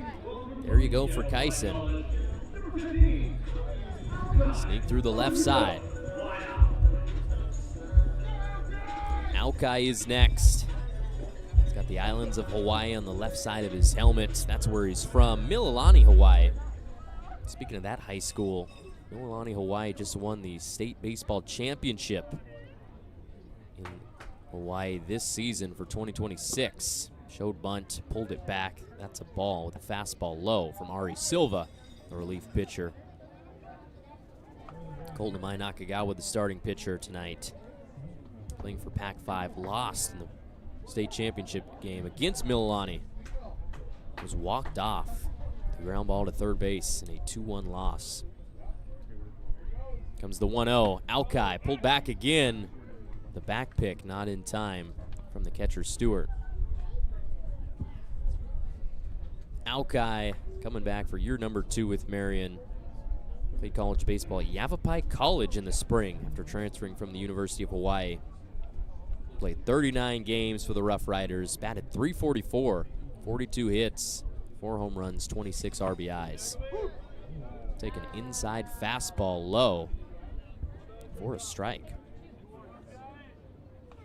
Yavapai, if you're wondering where that is, it sounds like a Hawaiian school, but it's not. It's actually in the middle of Arizona, about 100 miles north of Phoenix. Yavapai College, the JUCO level. 2-1 off the bat of Alki. It's actually going right at him. Gets it down on the first base side and moves over Barney. He will be out at first. I think it looked like he tried to pull that one back. But it went off his bat no matter what. I think it would have hit him in the belly if the bat hadn't been there. Gets down the sacrifice bunt. We've got another runner in scoring position. Sawyer Nelson. Let's see if he gets to swing the bat today. He's seen 9 pitches. 8 of them have been balls. 2 walks on the day. The South Salem Saxon going to Loyola Marymount. First pitch to him. That's a curveball 70 miles per hour above the zone. Sawyer was 0 for 2 last night with 2 strikeouts but 3 walks. 1 for 6 on the series. Remains that way as he's 0-0. He goes up 2-0 again. I told you, 85-90%. I think that's trending toward 95% of the time. He goes up 2-0 in the count. This guy also leads the team in batting average, batting above 340. 2-0 pitch from Silva. That finds the upper half of the zone. 3 balls, no strikes. I was doing some looking at Nelson's numbers, that .626 on base percentage that has just went up during this game. That leads the WCL by a wide margin. But I was doing some comparisons with a guy you might know, Barry Bonds, Hall of Fame baseball player. This was a guy, champion of the on-base percentage, was getting intentionally walked when he wasn't hitting a home run. That's all he was doing back in the early 2000s. From 2002 to 2004, he led the majors in on-base percentage. Counts 3-1 to Nelson. There's a curveball that finds the zone. Nelson still hasn't swung the bat. But in those 3 seasons for Barry Bonds, on-base percentage, .582 in 2002, .529 in 03, and then .609 he topped out at in his career in 2004. That's one of his 7 MVP seasons. That was not what Sawyer Nelson is doing here. And he didn't swing. That's a beautiful breaking ball that finds the zone for Ari Silva. I just think sometimes Sawyer goes up there and sees what he can get away with.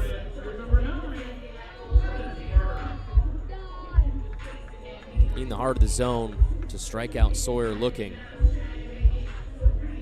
That's our second out of the fourth. It's Kyson Barney out at second base after his leadoff single and getting moved over by Alkai's sac bunt. Evan Berg will be back for his third at-bat, 0 for 2 with a flyout and a strikeout. Offers at the first pitch, an off speed. Gets by him for strike one. Evan Berg, native to Kenner, Louisiana, outside of New Orleans. An inch above 6 feet tall, 5 pounds under 200. Graduate of Archbishop Rummel. Pinch hit last night in the 8th inning.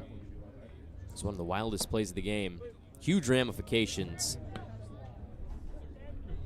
Hit a frozen rope over toward the left field line, but getting up off the floor was Ian Draper, snagging the liner above his head and doubling up Gavin Price at second base for 2 outs after there were none to start the inning. It was looking good for Marion.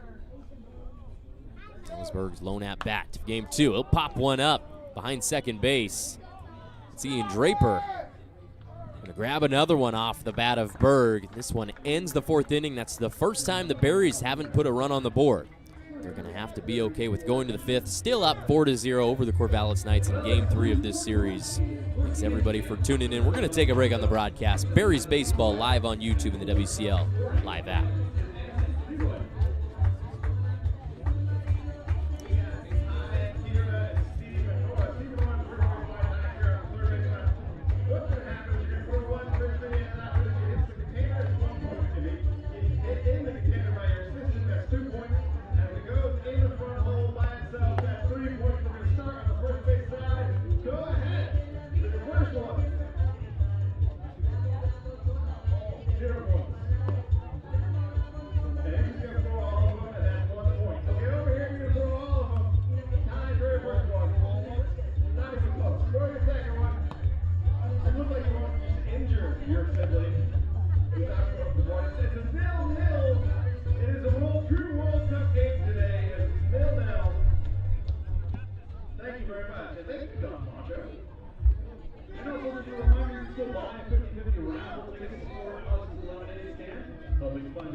Welcome back, ladies and gentlemen. Top half of the 5th inning. Joey Marasco, the beer batter, will lead us off for the Corvallis Knights. The shortstop wearing number 7. Spits on a fastball to start. That one below the zone. Colton Amai Nakagawa back out there for inning number 5 of his outing. Been pitching well. He's got a 4-run lead. Marasco waits the 1-0. Offers at it. That one's landing in front of Arespi Field. Strike one. Marasco for George Fox Bruin, currently in the transfer portal, but there's a chance he goes back to Newburgh. Continues his baseball career there. NWC 2026 Rookie of the Year. Showed bunt, pulled it back, but in the zone. He was struck out twice last night, 0 for 2 after a great start to the series. Was 2 for 4 in Game 1 with a single and a 2 RBI triple to right field. Rolled all the way into the corner. He's down 1-2 in this count. Leading off the 5th, the pitch. Popped up into the air, shallow right. Which Barney's gonna get there? Neither. Marasco heading to second. Don't think there was a call made by either of them. The communication not there between the brothers. That one drops down in between them for a hit.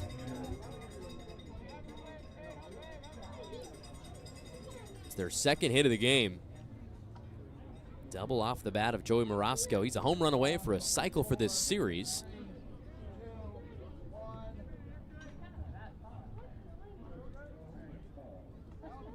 Speaking of the cycle, we've got this guy at the plate, Tate Hammond, and I was looking into his high school career at Long Beach Poly. This is a guy going to UCLA, but a fantastic career at the high school level.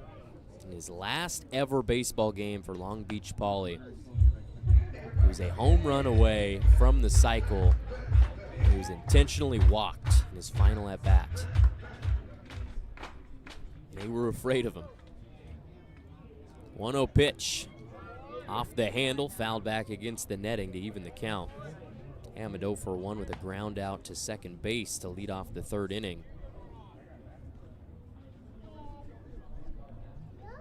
Roscoe on second after the leadoff double.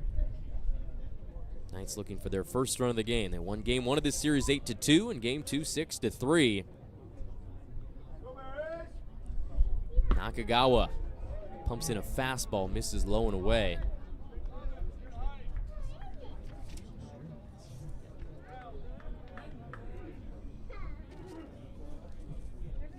Berries down 7-4 in the all-time series against Corvallis.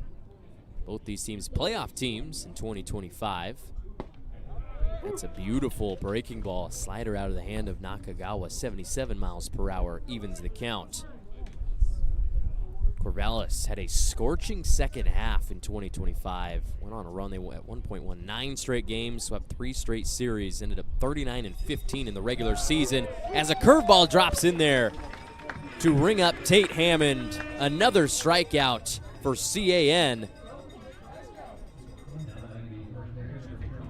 And on the night, that gives him 5. Backwards K for Amai Nakagawa, out number 1. The first pitch to Ethan Porter's a fastball above the zone. Porter 0 for 2, fly out and strikeout. Porter guy really crowds the plate. It was pointed out to me before the inning. He's got that foot all the way over the white. Grounder to the 6-hole. Alkai Arujo Wayao gets it. The throw to first. Great play by the third baseman. Gave a stare down to second as well. Made sure Marasco was going to stay put. Good job to range over from his bag. After some shaky third base play to start the series, Alkai really locking it down over there. 2 outs, runner on second for Medina. He struck out twice, swinging and looking. Spits on a curveball, finds the zone. He definitely doesn't like it. A look back, I think an eye roll as well.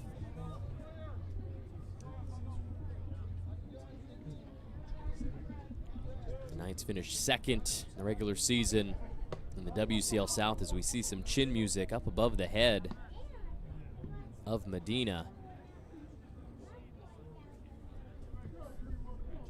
The Portland Pickles 43-11. They won the regular season title for the South, and it was the Berries who finished tied for third. Check swing, called a strike. Don't know if it was in the zone. I don't know if he said he went around, but Brooke Knight doesn't like the call. He's going to come and have a chat.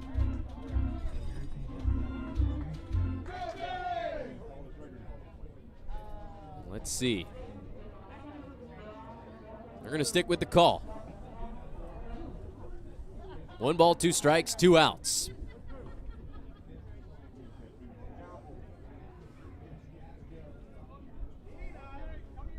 Medina from Patterson, California, looking for his second hit the last 2 games. Here's the 1-2. Amai. That one fended off.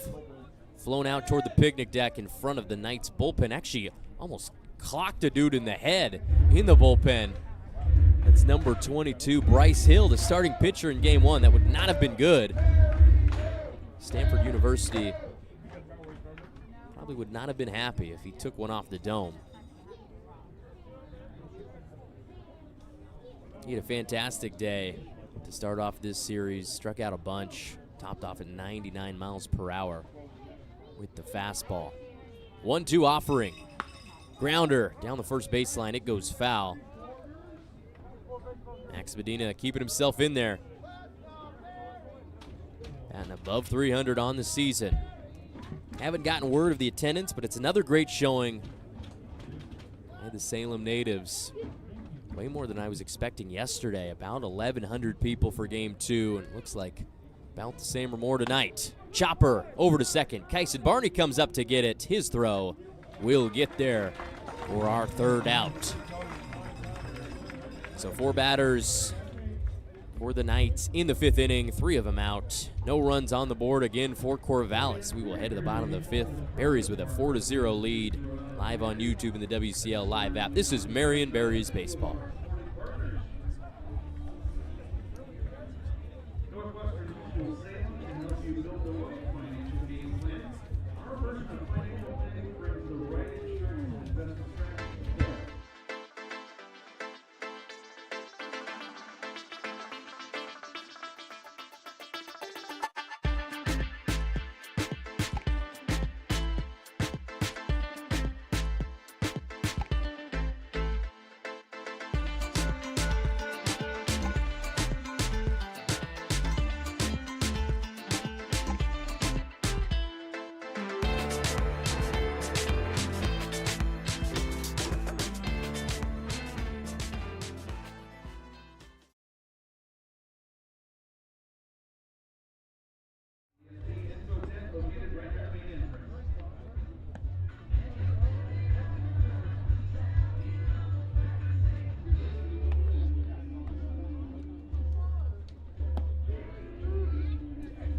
Welcome back, everybody.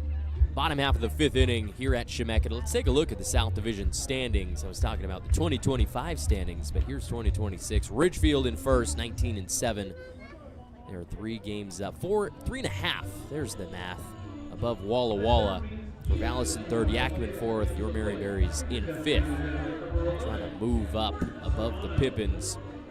Portland Pickles are 9-12, Ben 9-13, and Springfield in last at 6-17 on the summer.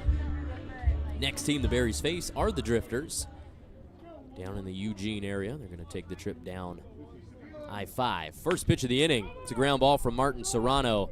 Playing deep at second base is Ian Draper, who makes the play, but he's way out there in right field. Didn't end up mattering. He came up and got the ground ball. 4-3, the first retired batter of the bottom of the 5th. Matthew Majors up next. 1 for 2, 2-run home run, and a strikeout swinging.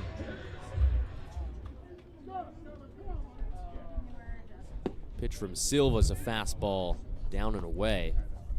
Matthew Major, the graduate of Pro 5 Baseball Academy. I was doing some research on that. It's a developmental program for high-level baseball players. Hefty swing and a miss from Major to even the count.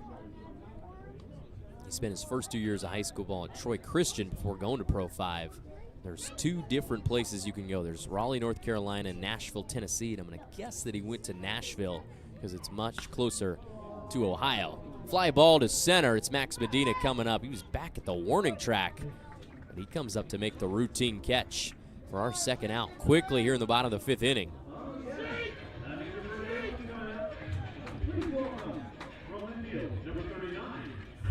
Jake Dodge is the batter, lonely out there in the left-hand batter's box. Nobody on the bases for him, 2 outs.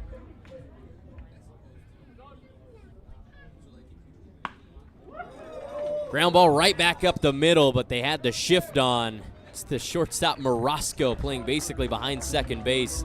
Took it on a 2-hop and made the throw. That's a hard hit baseball. I feel for Jake Dodge. For most dudes, that's probably a single up the middle. But the shift was there. I think that was a 4 or 5 pitch inning. And quickly, we are out of the 5th. 4-0 still your score. We'll go to the 6th inning after the break. Marion Berries Baseball on the WCL Live app and on YouTube. Coming back after this.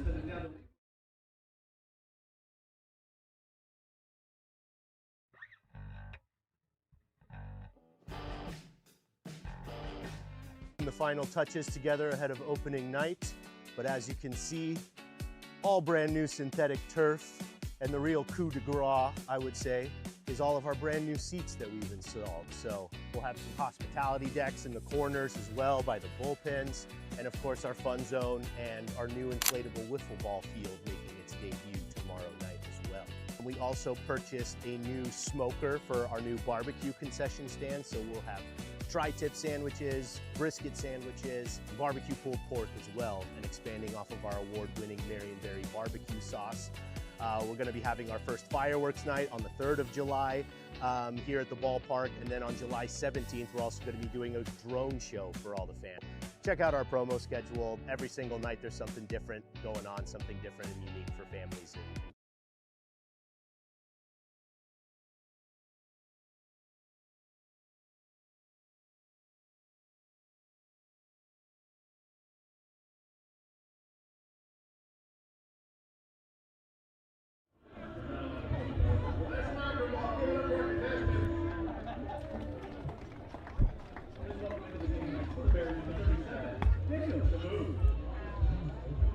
There's a look inside the Berries bullpen. You can see Lucas Plenert warming up with the bands, but we've got a new pitcher on the bump. Colton Amai Nakagawa leaves the game after 5 innings. Gave up just 2 hits. He struck out 5. Fantastic outing for him in his 4th start of the summer, but it is Daniel Camus, the right-hander wearing number 37, who's on the bump now for Coach Brock and the Berries. 5'11", 195. Just redshirted his freshman year at Cal Poly. He starts us off with a strike. That's a breaking ball that catches the low inside corner against Ryan Severns. Daniel Camus, I talked to him after game 1, heading back to our cars after the 8-2 loss. And he told me he was going to throw in game 2 of the series. Said he was going to throw tomorrow. That did not end up being the case. We did not see him on Saturday. So either he lied to me or he was misinformed. Check swing. No one's end up at the backstop. Pass ball. 2 balls, 1 strike. Daniel Camus, had a great conversation with him last weekend in that Yakima Valley series. Was talking all about his struggles with Tommy John surgery. You see a hard ground ball to Alki off of his wrist. No need to make a throw. Infield single, really hard hit ball by Ryan Severns. He's done that a couple of times over toward third base. You can remember last night in the top of the 9th inning, Ryan Severns with 2 runners on, 2 outs. Ground ball to third that went underneath the glove of Colin Teo. Ended up scoring 2 runs. He will start off the 6th inning with an infield single.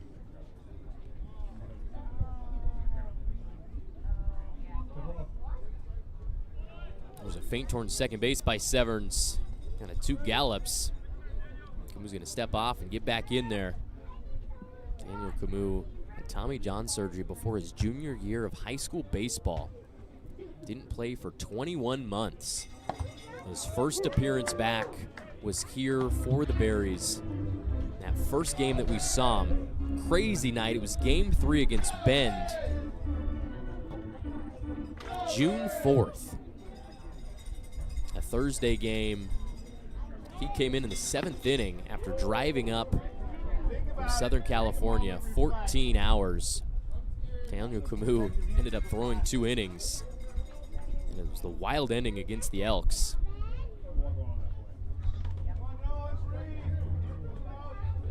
We've got Coach Brock and the personal trainer are outside of the dugout.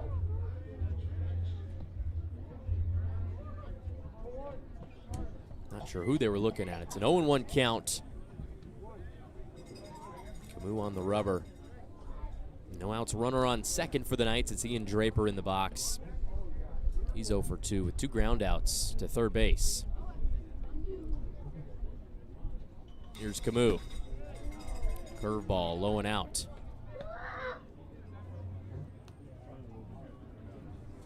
Daniel Camus from South Hills High School. And a fantastic career in Southern California. Helped lead the Huskies to the CIF Southern Section Division II title game. That's a nice move to second. The Whirling Dervish. But just in time back is Ryan Severns. Camus is a sophomore in high school at a 0.58 ERA. He's named to the Perfect Game preseason All-American team prior to his senior year. Here he comes with the 1-1. Going up at the chin of Draper, who's 6 feet tall, from Puyallup. It is freshman year. University of Washington. He is now in the transfer portal looking for a new home. 4-team All-League player in high school. Played 19 games for the Huskies in the spring. Batted .216 with 8 hits. 2-1 pitch. That one low. Draper way up in the count. Highly touted recruit coming out of the state of Washington in 2025. 8th overall player in the Evergreen State. 3 balls, 1 strike. Camus, a long look back to second. Here he comes to the plate. Curveball doesn't break enough. Stays inside, and he has just walked Ian Draper. 2 base runners for the Knights. Nobody out. Daniel Camus playing his high school baseball with Joseph Moreno, his fellow Berry. Moreno played his freshman year of college ball at St. Mary's. Got his first appearance of the summer last night in the middle of game 2. Camus actually had to go up and pick him up from the airport. PDX. Fly ball to center. Evan Berg takes a couple steps in to make the grab. His throw was cut off by Kyson Barney. We've got 1 out in the 6th. 79 off the bat of Zane Garvey. Saw 1 pitch, and he flies out. Carter Stewart is next, the left-hander, who has 2 plate appearances, 1 hit by pitch, 1 walk. Started in game 1 of this series behind the dish. He was 0 for 3 with a walk, 2 ground outs, did reach on an error. 15th game of the summer. Daniel Camus goes to the plate with some off speed. That one misses low. Carter Stewart, the business major at the University of Portland. Trying to put the first run on the board for the Knights in this game. It's the longest they've had to wait in the series before putting a run on the board. Lob over to second. Don't see that a lot.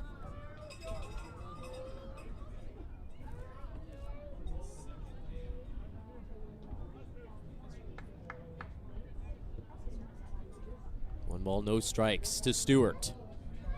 Top of the 6th inning at Chemeketa. Still a gentle breeze out toward left. Clouds in the sky, but it's a nice day. Pass ball. Bounces by Nolan Rowe. Both runners will advance, 2nd and 3rd. That's Draper and Severns. So runners in scoring position for Corvallis.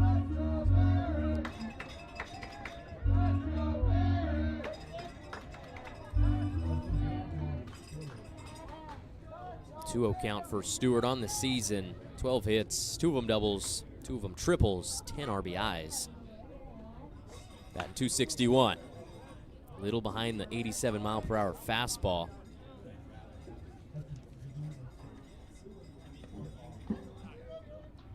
It was a close game the first 4 innings of last night's outing. 2-2 was the score after 2 solo shots. Daniel Camus loses the chain. There goes the ball boy to get it from Jake Dodge. Not sure if it broke. He's still got one around his neck, so he's got some to spare.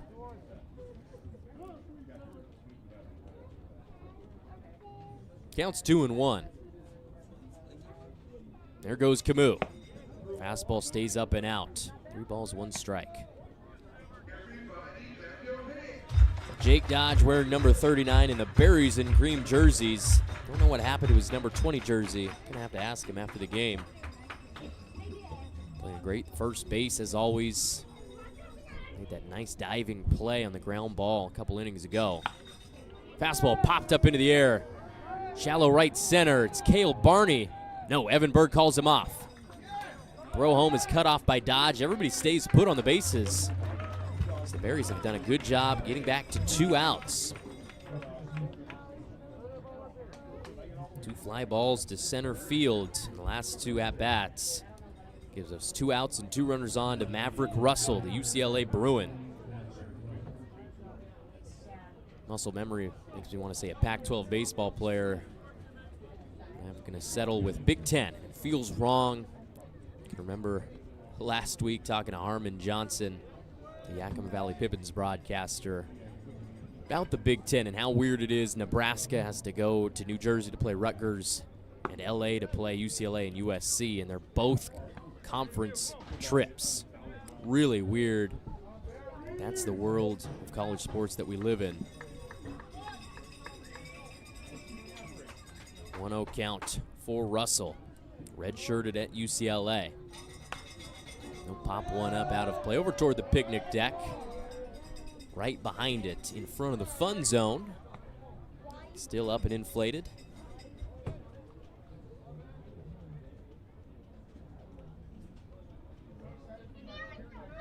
Speaking of the fans in the stands, as we look out to the slide in the fun zone, 1,222 fans in the ballpark tonight. It's the highest of the series. Great showing on this Sunday, Berries and Cream Day. Slider above the zone. 2-1 your count.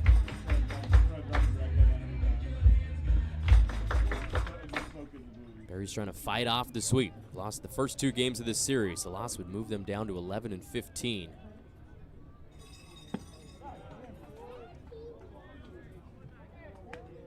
Last weekend we saw them take game 1 against Yakima before dropping the next 2. They won 2 games over the week against Portland at Walker Stadium. 2 great games. Comeback win 10-8 on Tuesday. Came back to win 12-5 on Wednesday, and then Thursday's ball game got rained out. Fastball in the zone gives us a full count here in the 6th inning. 2 outs, 2 runners on. Maverick Russell 1 for 3 in game 2. He's now 1 for 5 in the series. For a couple of ground outs tonight. He's been in this situation before. 2 strikes, 2 outs, and 2 runners on.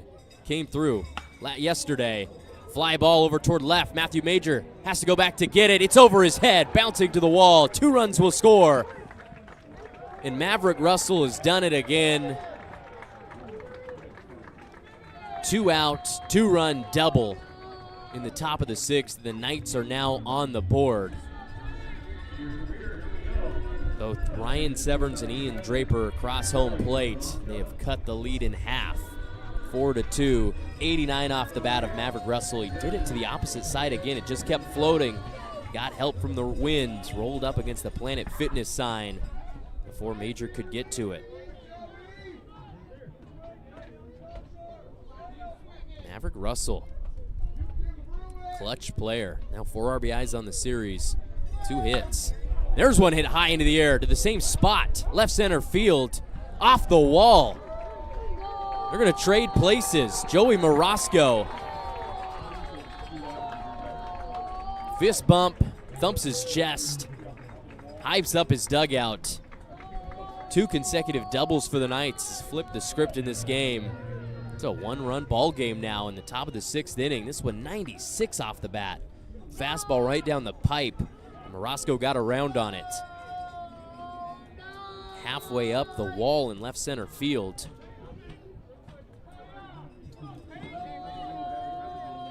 They have finally come through. Lindsey McCarger, the pitching coach, is coming out of the Marion dugout to have a chat with his relief pitcher.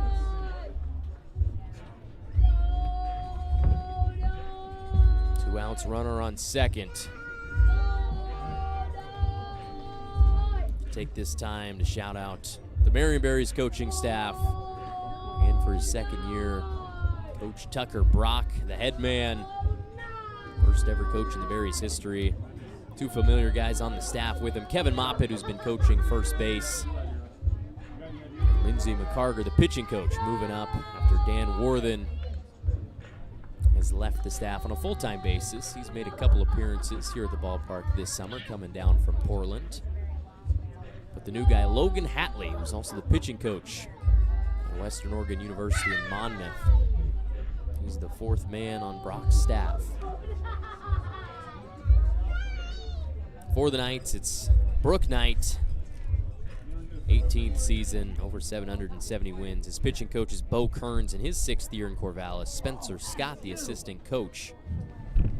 A couple of guys getting ready. That's Dax Teixeira, who just threw the pitch in the bullpen. Right-hander wearing number 13. Looks like Lucas Plenard is getting warmed up as well. 2 outs for Tate Hammond. Struck out looking in his last at-bat. Goes up 1-0 in the count.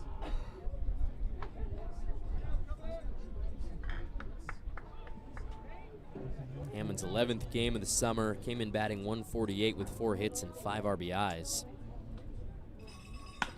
Grounder up the middle. Sawyer Nelson eats it up, and his throw is in time to first base. 6-3. Retires Hammond to end the inning, but a good one for the Knights. They get back into it with 3 runs in the top of the 6th. 4-3 is your score. You're at Chemeketa Baseball Field, home of the Berries. We are live on the WCL Live app and on YouTube, and we will take a break on the broadcast. Cole Weber coming back after this.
Welcome back, ladies and gentlemen. Bottom of the 6th inning. Nolan Rowe will lead off for Marion. 1 for 2, single left field and a strikeout swinging.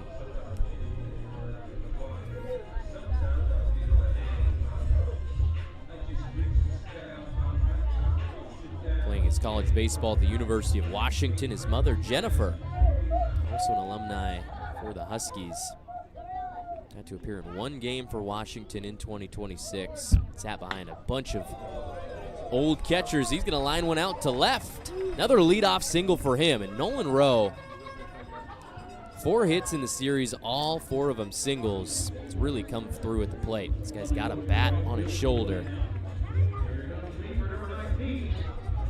Pulls the 85-mile-per-hour fastball to his dominant side, left field. He's on first. Cale Barney's next, the lefty. Doesn't have a hit in this series yet. Time to change that. Showed bunt. Curveball was up at his head, so he pulled it back.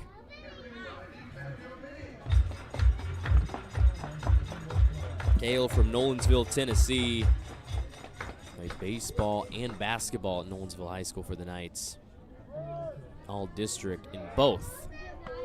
Pickoff move over to first by Ari Silva, who's back. He's pitched 2 2/3 after coming in the 3rd inning, replacing the starter, Josh Janicelli.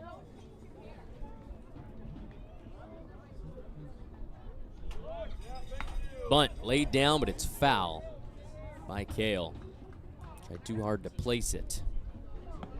Most important thing for a bunt is to get it down in fair territory. Make sure it's on the ground first off, because your goal is to move that runner over.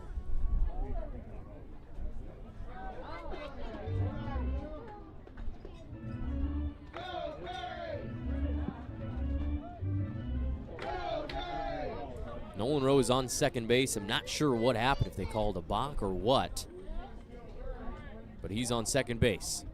So a runner in scoring position. Cale still showing bunt. Tried for it again, he fouls it back.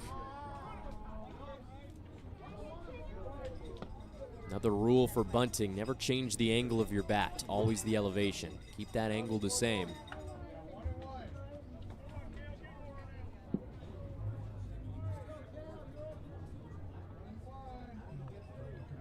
Everybody in the broadcast booth is trying to figure out how Nolan Rowe got to second base. There's a whirling dervish back to the bag. He slides in safe. Mike Parker's confused. Scorekeeper's confused.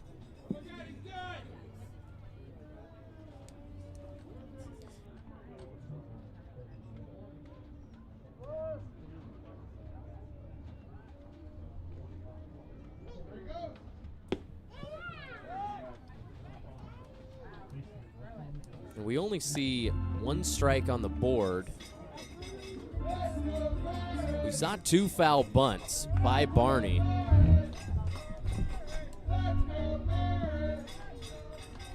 It's been a confusing at-bat. We're going to try to roll with the punches. No outs, runner on second for the Berries. Cale Barney still showing bunt. We all think he's got 2 strikes. The fastball misses low and away. Find his way into a full count.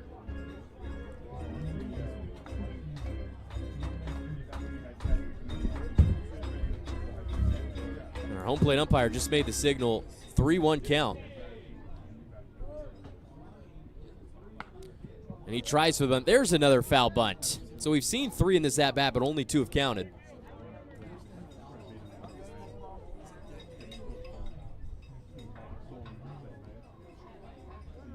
So this is what happened on the very first pitch that he fouled off with a bunt. It was called a dead ball before that.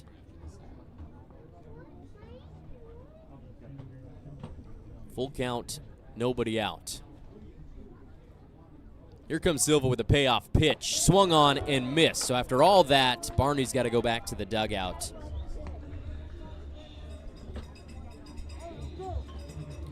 we're going to take a look back at that play.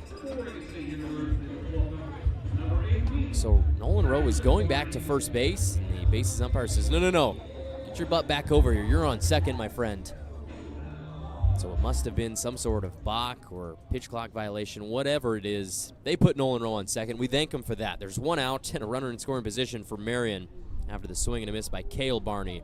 Here's his brother Kyson. Another spin move. Goes into center field. Nolan Rowe's headed to third. He's going to round the bag for good measure. Berries getting some more help. An error thrown away by Ari Silva. Threw that one with some pace and ends up in the outfield. Went to the opposite way as the second baseman Draper was coming to the bag.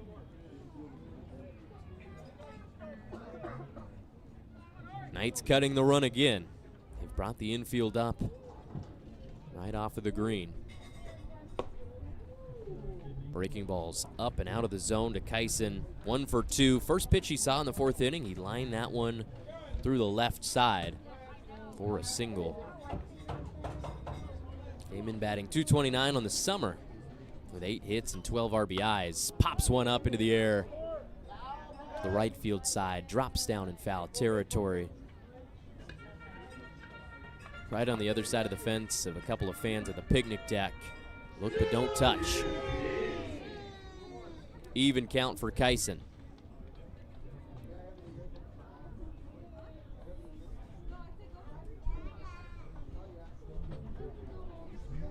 He was nervous but excited to go to work for the Berries this summer, ready to play some great baseball.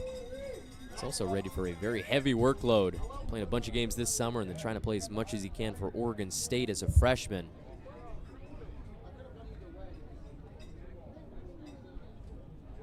Finds himself in a 1-1 count. Silva one's popped up into the air to shallow center. Coming in to get it, Medina, he'll make the catch. Rowe is going to stick up at third. I don't know if that throw would have got there. It hit the other side of the mound and popped up into the air. Rowe probably would have scored. Coach Brock plays it safe over in the third base coach's box. We've got 2 outs at the bottom of the 6th inning. And here's a guy who's come through before, Alkai Rujo Waiao. Max Medina's played great center field all series, had to come in and make a tough catch. Infield coming in to have a chat with Coach Brooke Knight. I think that signals the end of the day for Ari Silva. Gets a bunch of fist bumps. He will leave the mound.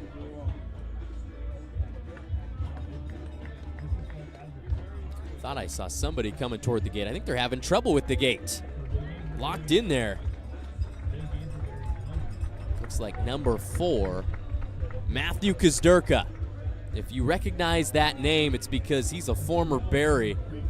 Played here last summer, actually led the Berries in appearances. I believe he led the Berries in strikeouts as well, operated as a reliever. Matthew had a great year at Lower Columbia. Was an all-league selection in the NWAC for the NWAC champs.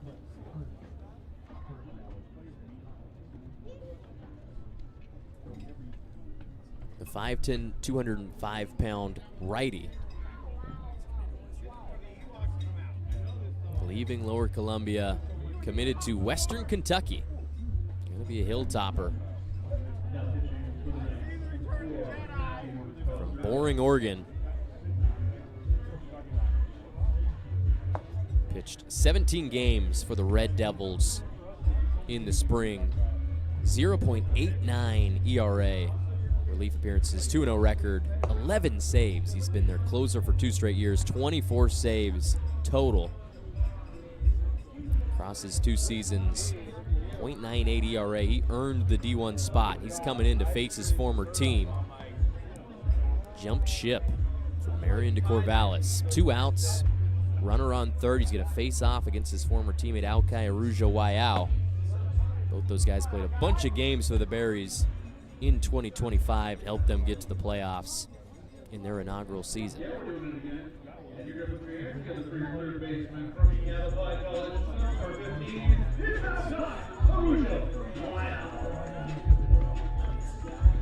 Alkai, 1 for 1 with an RBI single back in the 2nd inning with 2 outs. So he's been in this situation.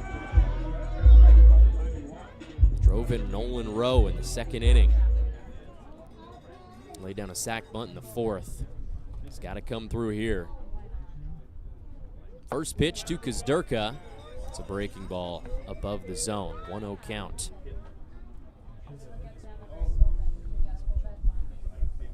Corvallis trying hard to earn themselves a sweep. It's a tough last week for him as Alkai, one-arm finish, swings and misses. Playing 6 games at home. They were beat 2-1 against Edmonton, and they were swept by Nanaimo last weekend. Really turned it around. 1-1 pitch to Alkai. Again, missed. Chases the 80-mile-per-hour slider. He's down 1-2. Alkai got some experience playing at the D1 level, got to train and practice with Hawaii in the fall before transferring to Yavapai. Learned from a bunch of old dudes. The 1-2 is swung on and missed. And that's a great job by Matthew Kazdurka to come in and shut down Alkai to get out of the inning with a runner on third. So after 6 innings, your score is 4 for Marion, 3 for Corvallis. Berries leave a runner on base in the 6th. We will go to the 7th after the break. Marion Berries baseball live on YouTube and the WCL live app.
Welcome back, everybody. Squeeze Out Cancer Night, presented by Northwestern Mutual on this Sunday evening, 7:13 p.m. We get ready for the first pitch at the top of the 7th. It's a hard ground ball in foul territory. First strike to Ethan Porter, the leadoff man, 0 for 3. He's done it in 3 different ways: a fly out, a strikeout, and a ground out for the first baseman. Squeeze Out Cancer, presented by Northwestern Mutual. $1 from every lemonade sold today will be donated to Alex's Lemonade Stand, a foundation for childhood cancer. Off speed, bounces to row behind the plate, evens the count. Northwestern Mutual will be matching all of the donations, as well as a 50-50 raffle going on at this stadium. Pop up into the air. That's toward Cale Barney, who's strolling over to get it. Makes the grab. Ethan Porter 0 for 4 on his day. That makes him 1 for 11 in the series. Came in batting .361 in 9 games.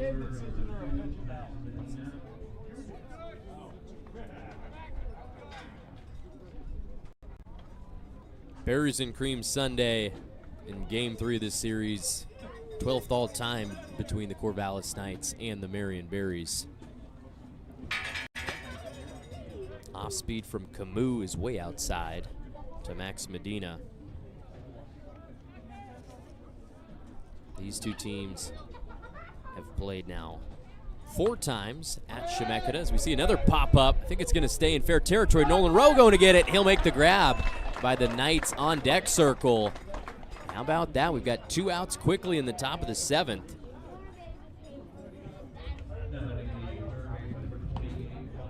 We saw the Knights catcher Carter Stewart fail to secure a foul pop-up in the SMB logo. Rowe did not have that trouble. Ryan Severn's the next man up with nobody on and 2 outs. Camus coming in the windup. Grounder. Brooke Knight over at third base doesn't even flinch. He barely moves. He stands still as a statue. This dude's seen a lot.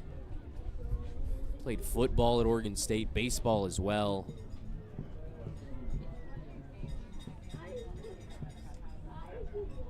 Oh, swung on and whiffed. And here is that pop-up. Nolan Rowe loses the helmet.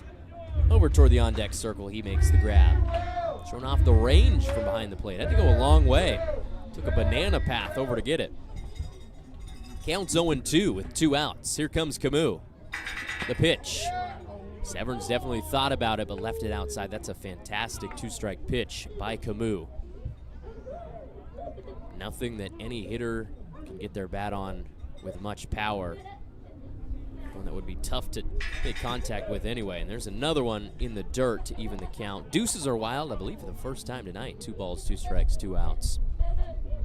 As I look down to my left, I can see Leroy Furwood, our on-field MC, strolling behind the visiting dugout. And the 2-2 is lined out into the gap at second base. And that's actually where Kyson Barney is used to standing, but he was all the way over on the opposite side of second base. So they were really ready for the Ryan Severns pull to the left side. He goes opposite field. His 3rd consecutive hit. He's now 3 for 4 tonight. There's Leroy with the fro peeking out the top of the Berries visor, having a chat with somebody in the stands. That's what he gets paid to do. Talk to the fans. Off speed's in the zone.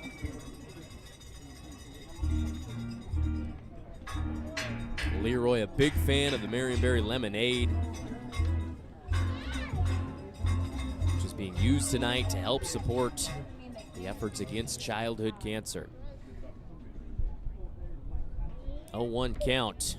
There goes Camus. Slider bounces to the plate. It's Ian Draper up there. He has scored a run. Came home after the Maverick Russell double to left center last inning.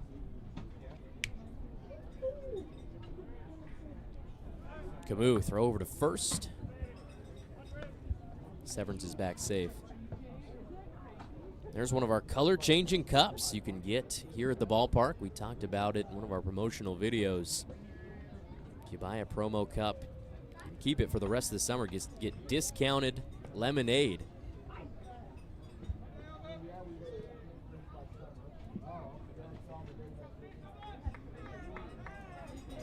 One ball, one strike. Two throws over to first by Camus.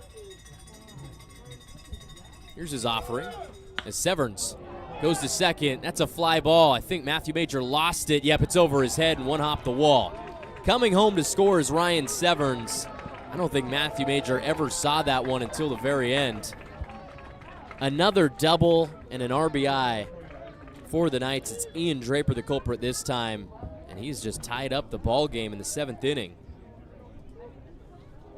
It's their third double in the last 2 innings, fourth in the last 3.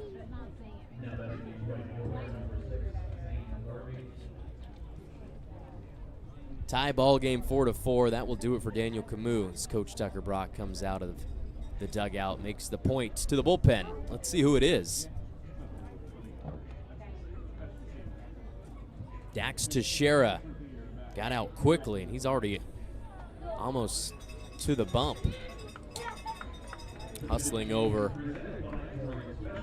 It's our third pitcher we'll see tonight. It was a fantastic outing for Colton Amai Nakagawa. Went 5 innings, gave up just 2 hits, no runs, struck out 5. Daniel Camus has seen better days.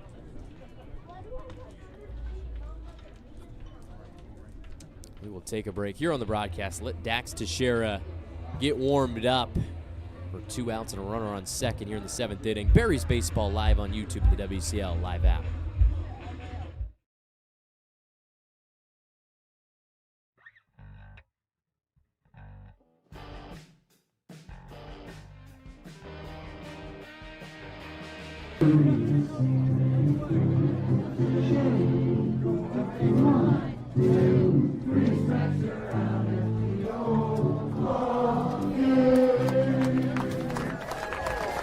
Well done, well done. Those vocal lessons are just coming in good for you, Leroy.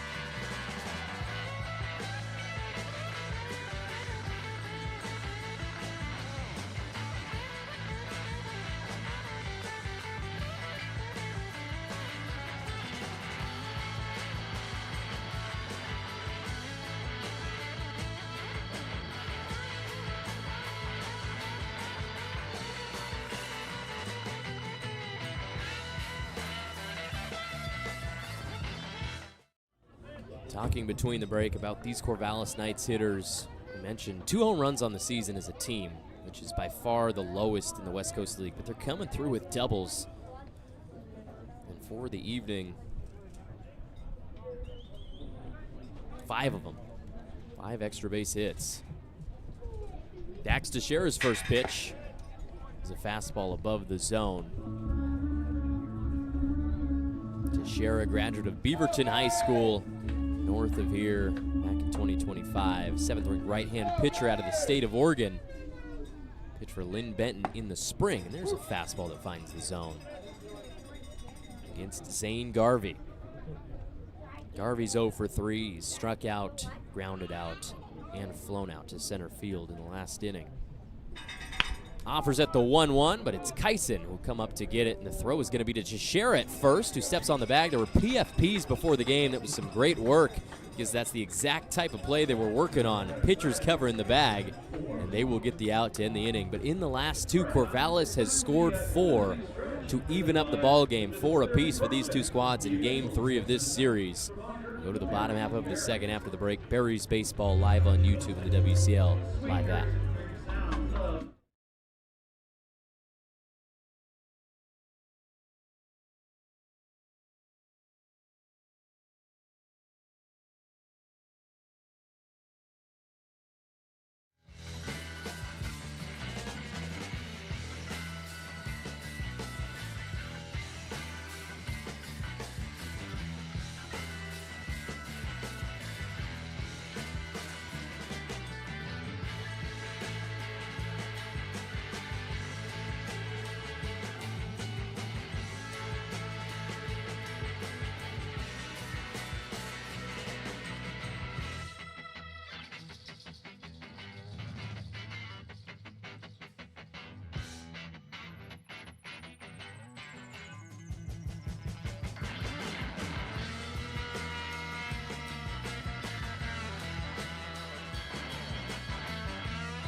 Matthew Kuzderka will be back on the mound for the bottom of the 7th for Corvallis. The right-hander from Boring, Oregon, the 5th overall prospect coming out of the state of Oregon in 2024. 2 years of college baseball under his belt, and he will start us off against Sawyer Nelson. That one, a ball low, bouncing to the plate against Sawyer. 0 for 1. He struck out looking in the 4th inning. He is still yet to swing the bat tonight. 42 walks on the summer. There's his first swing, a foul back up against the netting. Evens the count against Kuzderka.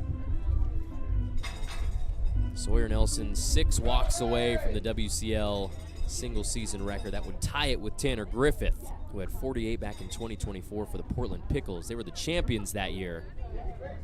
Kuzderka loses his hat on the ball low and in the dirt. We've already seen Nelson climb up the ranks today with the 2 walks. He's averaging between 2 and 3 walks a game this summer. Again, takes one at his eyes. He's up 3-1 in the count. That was an 86-mile-per-hour fastball from Kuzderka, whose favorite athlete happens to be Ricky Rubio. Very interesting. I don't know what the connection is. He has walked Sawyer Nelson to lead off the bottom of the 7th inning. 3rd walk of the outing. He had 3 walks yesterday. That's 6 for the last 2 games. And that vaults him into 4th all-time in West Coast League single-season history. Just jumped over Joichiro Oyama from Wenatchee in 2022, and he's right behind a couple of guys with 45, tied for the 2nd spot. Our producer, Ryan Goff, might remember back to 2012 when he was calling games for Klamath Falls. Parker Miles had 45 walks for the Gems. He is in 2nd place. No outs, runner on first. Breaking ball up and in. Berg pulls back on the bunt. He's still looking for his first hit of the series. Might not get the opportunity, trying to lay down the sacrifice bunt and move Sawyer Nelson over. Tie ball game 4-4. Hopefully you've stuck around for the final innings of game 3 of this series. It was looking great for the Berries in the first half of this game. They were up 4-0, and they scored runs in each of the first 3 frames. Since then, it's been the Knights coming through in the 6th with 3 runs, 1 in the 7th to even things up. 104 Kuzderka swung on and fouled by Berg off of his body. Count now 1-1. Beautiful sky tonight. Spattering of clouds up against the blue sky here in Salem. Another day where we thought we might get some rain, but haven't gotten it yet. I'm going to knock on wood here in the Minuteman press box. Here comes the 1-1. Berg showed bunt again, but the slider breaks not enough.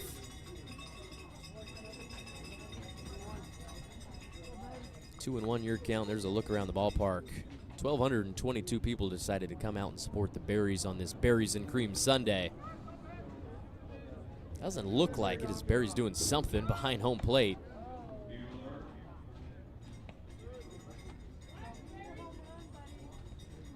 Now our friend the Bears turn around and is focused on the game again. There's a little shimmy.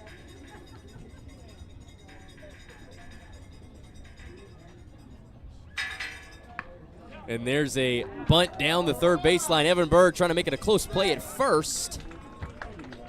He'll get beat out by the throw from Severns for out 1. But Sawyer Nelson advances to 2nd base. Berg does his job.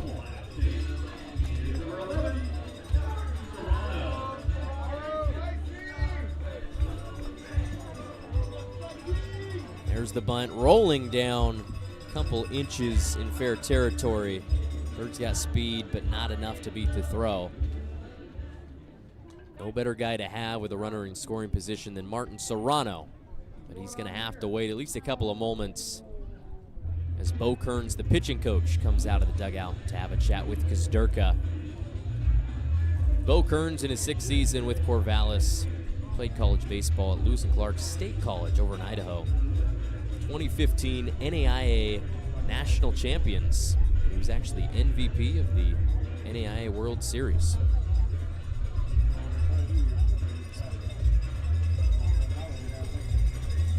Nobody out there warming up for the Knights. A couple of words of encouragement from Coach Kearns to Kazdurka. He heads back to the dugout.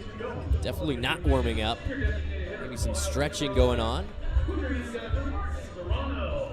Man, you need any more evidence that the slide is popular and really fun. Look at all those kids in there, stacked up on top of each other, trying to get to the top, climbing over bodies. The Fun Zone, it's the place to be at Chemeketa.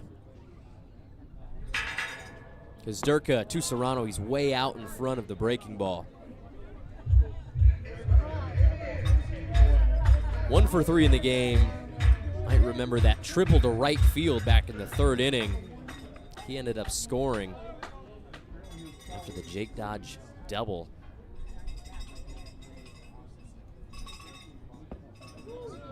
Takes another break ball. This one bounces in the green before the plate. That evens us at 1-1. Martin Serrano, 6'4", 210-pound catcher going to Ohio State. 1 for 6 in the series with a sac fly RBI last night in the bottom of the 9th inning. Never even thought about the 1-1 high fastball at his forehead.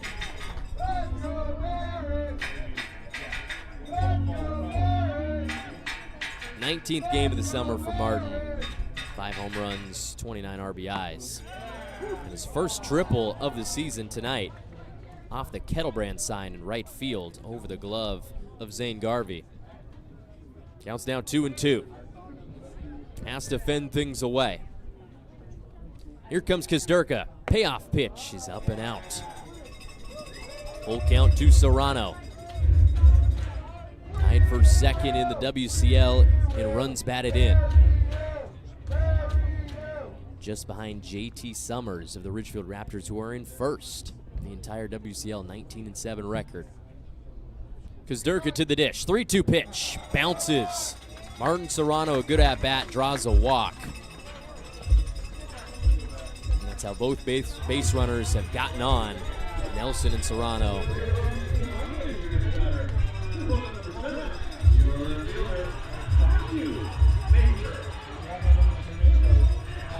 Matthew Major, the next man up.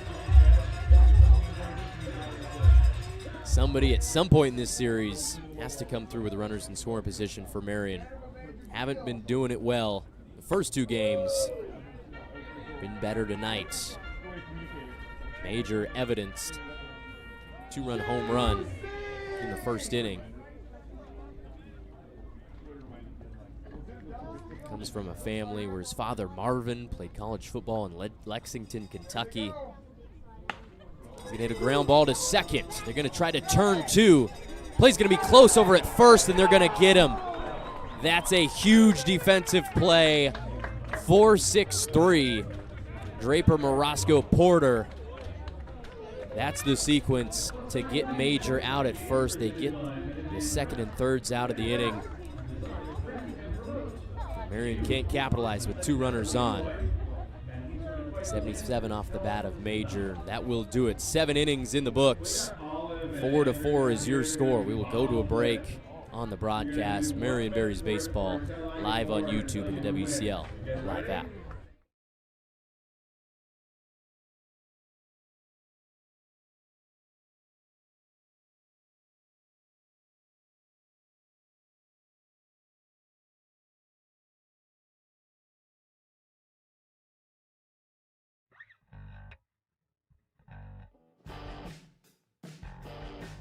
The final touches together ahead of opening night, but as you can see, all brand new synthetic turf, and the real coup de grace, I would say, is all of our brand new seats that we've installed. So we'll have some hospitality decks in the corners as well by the bullpens, and of course our fun zone and our new inflatable wiffle ball field making its debut tomorrow night as well.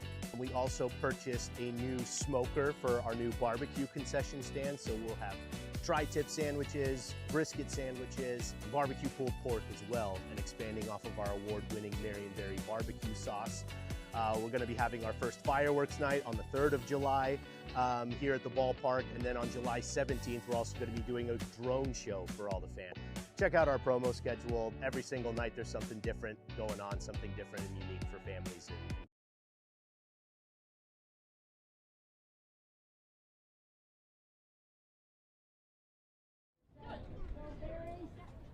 The Knights are back for the top of the 8th. They have all the momentum. They've scored 4 runs in the last 2 innings. Dax Teixeira is back on the bump for Marion. He will start us off in the 8th with a low off-speed ball. Had a wild stat relayed to me by our scorekeeper, Cooper Kripe, and that's why we pay him the big bucks. All 9 guys in the Berries order have struck out as we see a line drive get down in the gap in right center. Cale Barney's going to snap it up, but not before Carter Stewart has led off the inning with a single. The bats have really come alive. I don't know what it was about Colton Amai Nakagawa, but he had Corvallis' number. It's been the opposite since. Here's Maverick Russell. Last time we saw him, 2 RBI double to left center field to come through in the 6th inning, push across the 2 runs Corvallis had to start that inning. We'll take a strike to start. Dax Teixeira, Lynn Benton Roadrunner, was a member of the Springfield Drifters last summer, throwing 4 2/3 innings across 3 games, finished with 2 Ks and a 3.86 ERA. Made 5 appearances for Lynn Benton in the spring, struck out 10 in just under 10 innings. He goes at him with the fastball, 82 out of his hand. That's strike 2. He's a first-team All-Metro League pitcher for Beaverton and second-team first baseman, both as a senior. Played for the North in the Richardson, Oregon All-Star Series at Goss Stadium, where these Knights play. 0-2 pitch, outside. Counts 1-2 to Russell. Whittier, California native. 6 guys on this Knights lineup from California. 2 from Oregon, 1 from Washington. Really representing the West Coast. Fastball is in the dirt. That evens the count. Game 3 of this series, if you missed the first 2, was the Knights taking the W 8-2 in game 1. They got the win last night, 6-3. Throw over to first. Jake Dodge doesn't even put the tag down. Sun really bright in the sky. Probably the most we've seen it so far today. 2-2 is outside, and he's let it get all the way back to a full count. Maverick Russell being patient in the box from the left-hand side. He's got the orange batting gloves, but he's a UCLA Bruin. Wearing the blue and gold. Full count pitch. Outside, and it's a walk. And that is a big one for the Knights. Fantastic at-bat for Russell. Got down 0-2 and worked his way back. Drew 4 balls from Teixeira, and we've got 2 runners on and no outs in the 8th inning.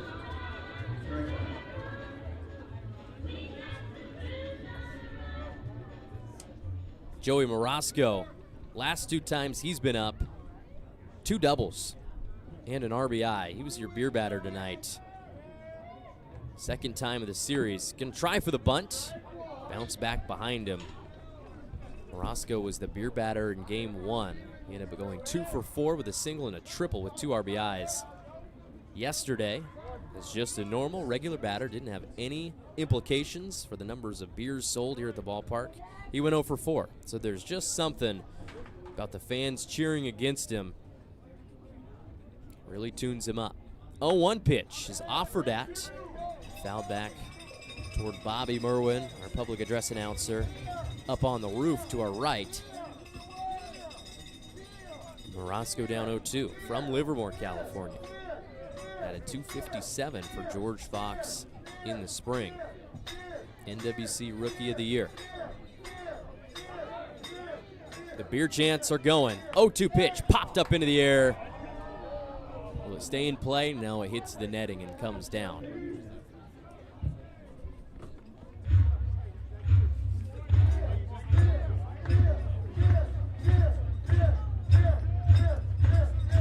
Marosco at Granada High School.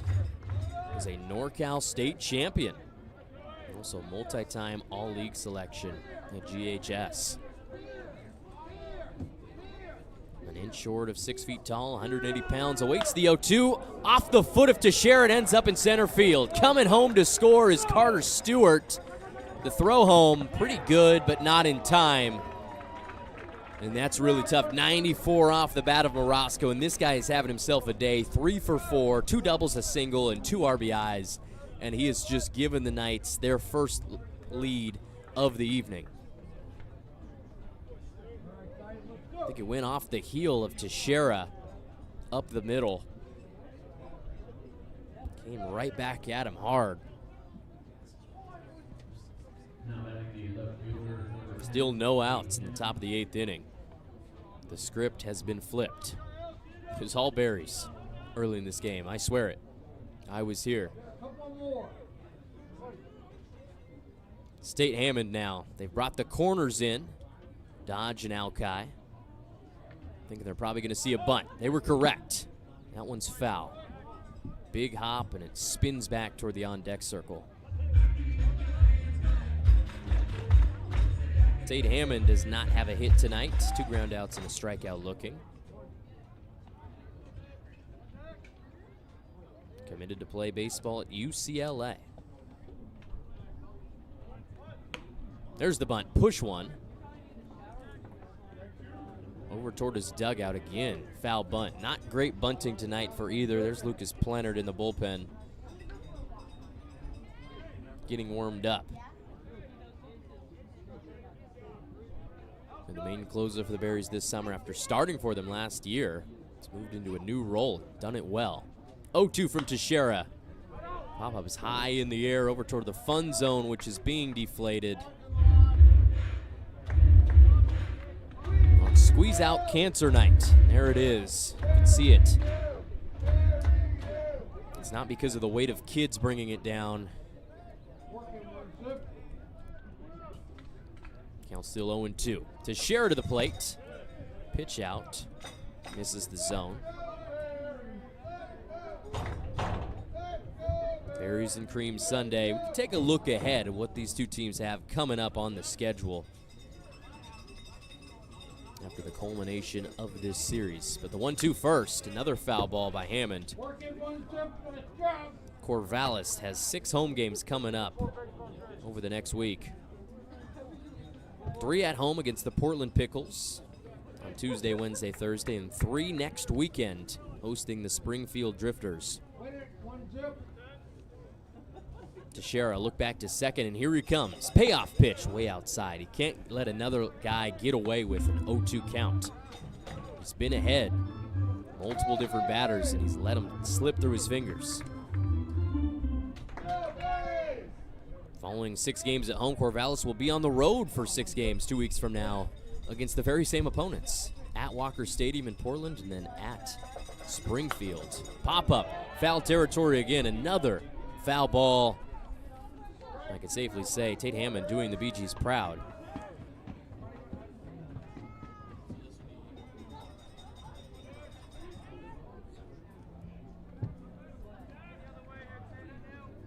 This is the 8th pitch of the at-bat.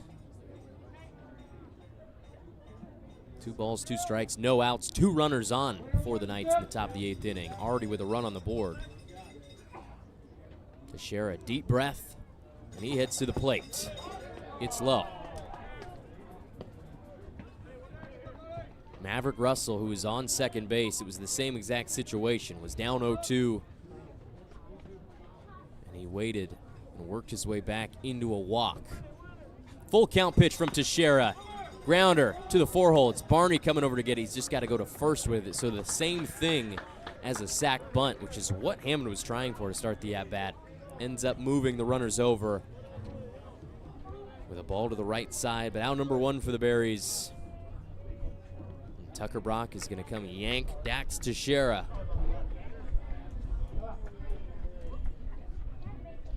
There's the point.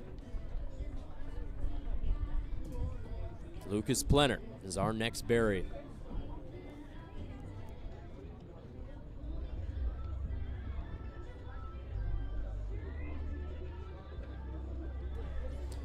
as Lucas Plenert strolls on out to the mound to pick up where Dax Teixeira left off in the 8th. We're going to take a look at the West Coast League scoreboard.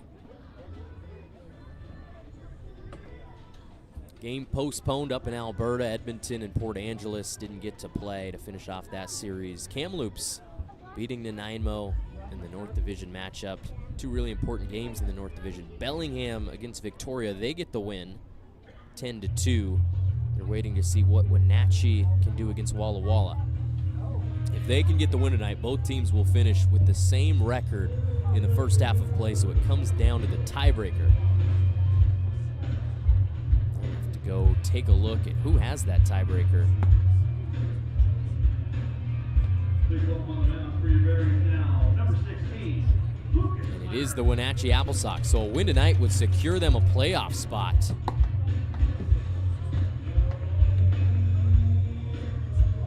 Really important ramifications. They're up 6-3 against the Swedes. 2 games played today by Ridgefield against the Drifters. They win both of them.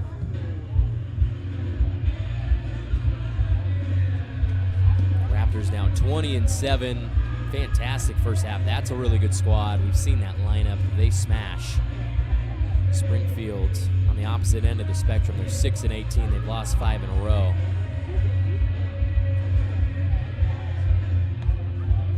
Lucas Plenert coming into the game. The George Fox Bruin looking for a new home.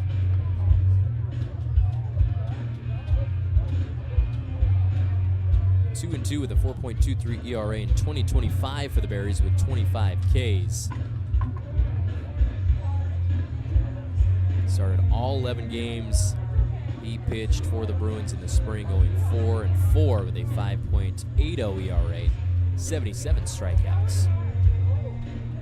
Definitely improved from his freshman to his sophomore year. He's got 2 runners on, second and third. Got brought into a similar situation last weekend. Bases loaded against Yakima with 1 out. Did give up a run, but it wasn't earned for him. And then got out of the inning, just surrendering the 1. And here he is against Ethan Porter, still looking for his first hit on the night, 0 for 4. No better time to do it than now. The future bee from Huntington Beach. 0 for 8 in the last 2 games. He did get hit by pitch last night.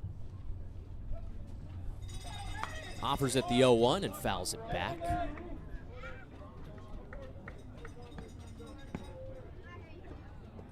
Ethan Porter played 37 games for the Beavs in the spring. Team who made it all the way to the Eugene Regional, did not make it out. Started 23 for the Beavers. Had a 293 with 8 doubles. He swings and misses. Lucas Plenert to put out to start his outing. It's a big step in the direction of getting out of this inning, just surrendering 1. Tough day for Porter. Another walk back to the dugout. His second strikeout of the night, 0 for 5. He struck out 6 times this series. 2 outs now for Max Medina. Spits on a fastball, 89, right down Main Street. Medina, another guy looking for his first hit, 0 for 4.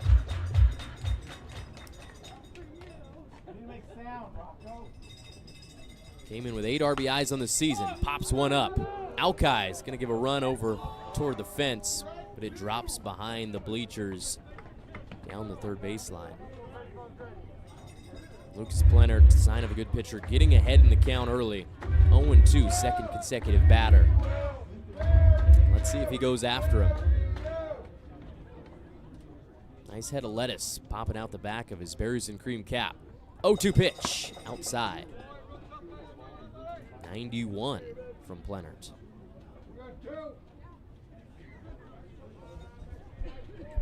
Max Medina, the lefty, going to Cal Poly.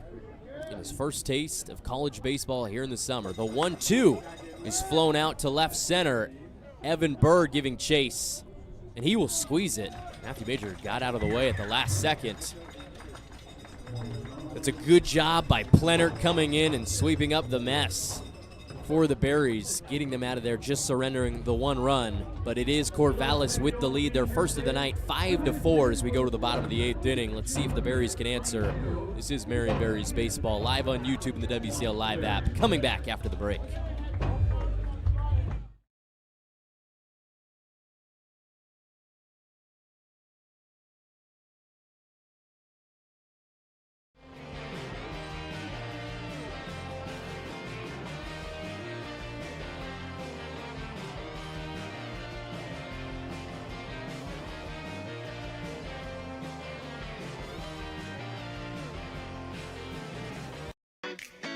My favorite snack slash meal would be probably Jersey Mike's, number 13, Mike's Way. It's the go-to, yeah. What high school did you play baseball at? My name is David Roberts, and I went to Liberty High School in Brentwood, California. Who is your favorite pitcher in the MLB? My favorite pitcher is Paul Skeens. How fast do you throw? The fastest I've thrown is 92. What's your favorite MLB team? My favorite MLB team is the San Diego Padres. Go Friars, baby.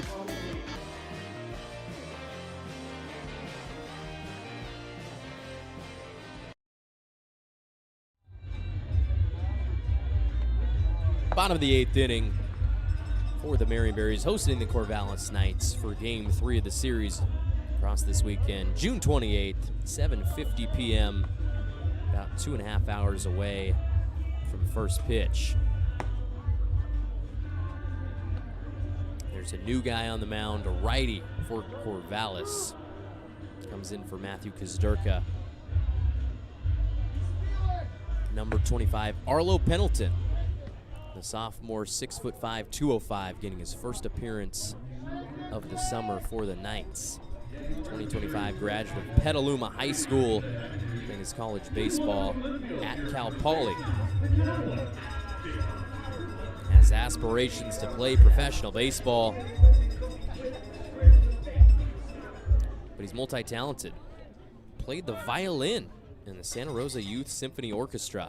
He pumps in a strike 91 miles per hour to Jake Dodge, who's leading things off for the Berries. The offense has cooled off since the third. They put up 4 runs in the first 3 innings, nothing since.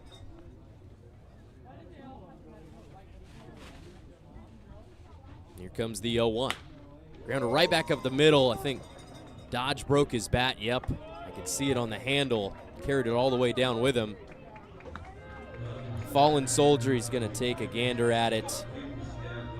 Always tough to see. You can see the timber. He chucks it away. They had the shift on again. That one was up the middle, but brought in 6-3. 1 retired for the Knights in the bottom of the 8th.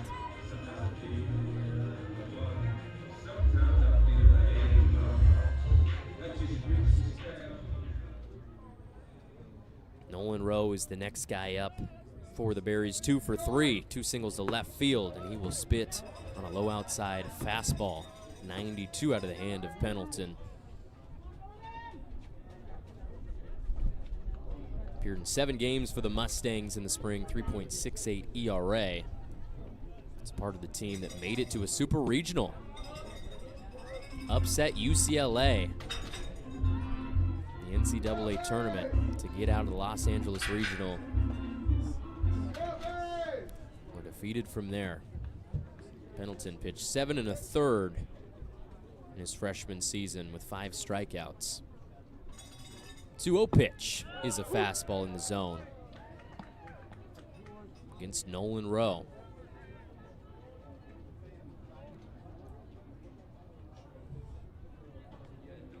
Pendleton, a great career at Petaluma High School. Compiled a 9-1 record on the mound with a 1.37 ERA during his junior season. He evens the count with a low fastball. Looked a little below the zone for me. But home plate umpire Michael Gray knows what he likes. Counts even, 2-2.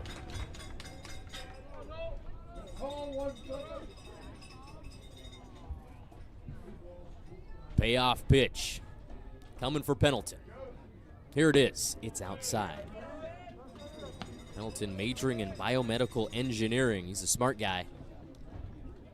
Son of John and Nurit. Also has a sister, Misha. His father was a rower at UCLA.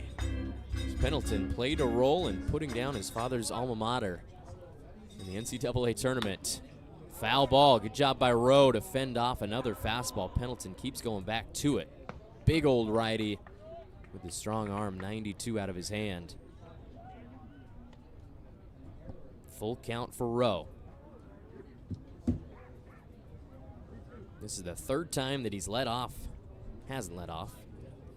He's the second batter of this inning. But the 2 times he did lead off, he singled. 3-2. To the plate. He turns away from it, but it finds the zone. That's a dirty pitch. Nasty out of the hand of Pendleton. Slider catches a piece for strike 3. The Knights 2 down in the bottom of the 8th. We're going to see a pinch hitter. Gavin Price makes another appearance in this series. He started in game 1, pinch hit in game 2. He's got 3 hits. He's one of the few guys throughout this series who's consistently made good contact. We just saw one of them walk away. Nolan Rowe's got 4 singles. Gavin Price awaits the first pitch that he will see in game 3. It's a fastball. Goes through the glove of the catcher, Stewart, for ball 1.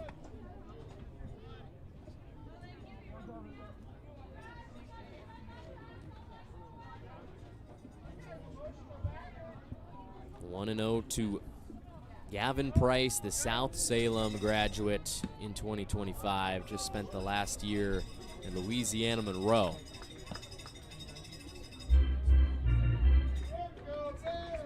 He goes back in early August. That's when they start school down there in the Bayou. He's talking to him about it. He's ready to go. Ready to get back and lifting with the Warhawks. Up 2-0 in the count.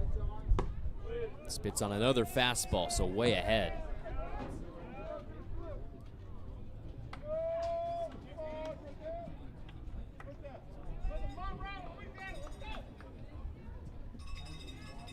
Gavin Price was really excited to be back and playing with some of his South Salem high school teammates. That high fastball represents strike 1. The former 6th-ranked outfielder in the state of Oregon, according to Baseball Northwest, in 2025. Started a game for Louisiana Monroe in the spring, going 2 for 7 with a walk in 4 total games. Pops one up into the air to right center. Who's going to get to it first? I think it's Max Medina. That will end the inning. The routine catch in the gap. And that is the 5th consecutive scoreless frame for the Marion Berries offense, and they are down 5-4. We have come to the 9th inning, late inning baseball. You got to stick around and see this thing through. Taking a break on the broadcast, Marion Berries baseball live on YouTube and the WCL live app.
Welcome back, West Coast League fans. We have made it to the top of the 9th in Game 3 at Chemeketa Baseball Field. Lucas Plenert getting his 2nd inning of action.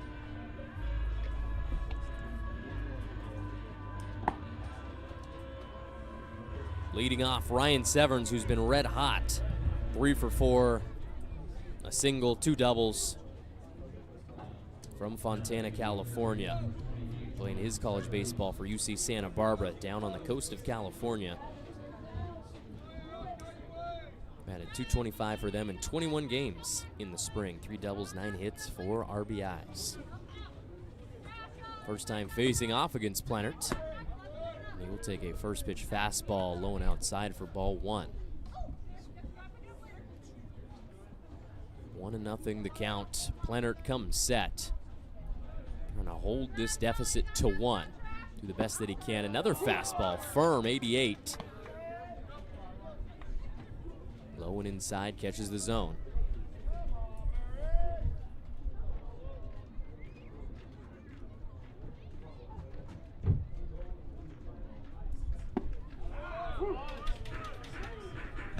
There's a strike to make it 1-2. We talked about what the Knights have upcoming. Marion will play away on the road against Springfield in 3 games next week, and then Portland will come here for the July 4th weekend series at Chemeketa. After that, it will be the Dub C Fish Sticks. If you remember back to 2025, they came down for a couple of games from the Pacific International League. Non-league games for the first time this summer for Marion. That's on the 7th and 8th of July. Fly ball deep into the air in the clouds. It's Evan Berg ranging back and making the squeeze above his head for the first out of the 9th inning. Berg has got a lot of work out there in center field.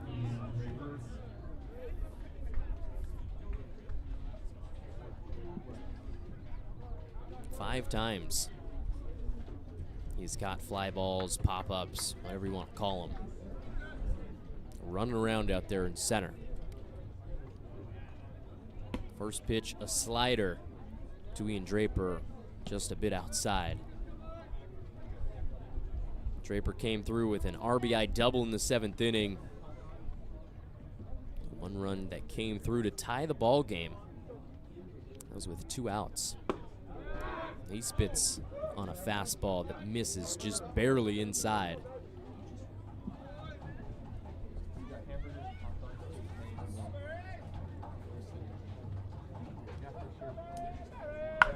Hard ground ball again.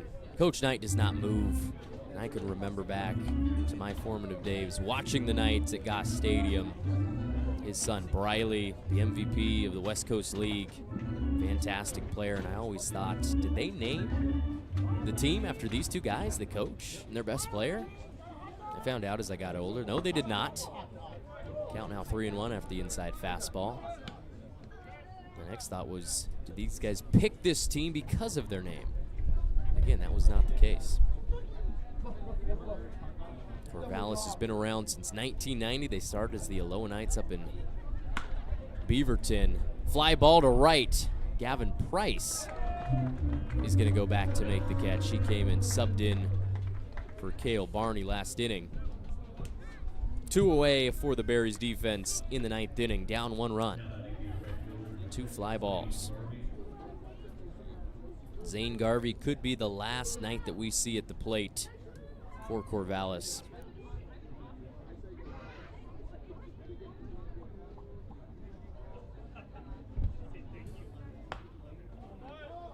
Hard line drive up above the zone.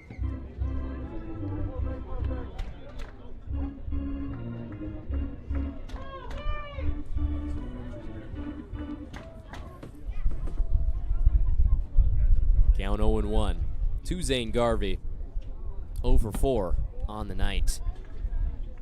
2 groundouts, a flyout, and a strikeout from Southridge High School. Played some high school baseball with Jake Dodge, who's out there at first base. 2 former teammates. Garvey playing his ball at Western Oregon.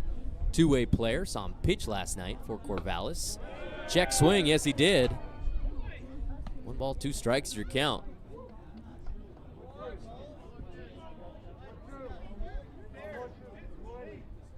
Definitely a swing by Zane Garvey. 2 outs, nobody on for the Berries defense. 5-4 lead for Corvallis in the top of the 9th. Here comes Plennert. He will miss outside. Deuces are wild. 2 balls, 2 strikes, 2 outs. Garvey Harvey at Western Oregon. Played 50 games, hit .306 for the Wolves. 59 hits. He's worked his way back to a full count.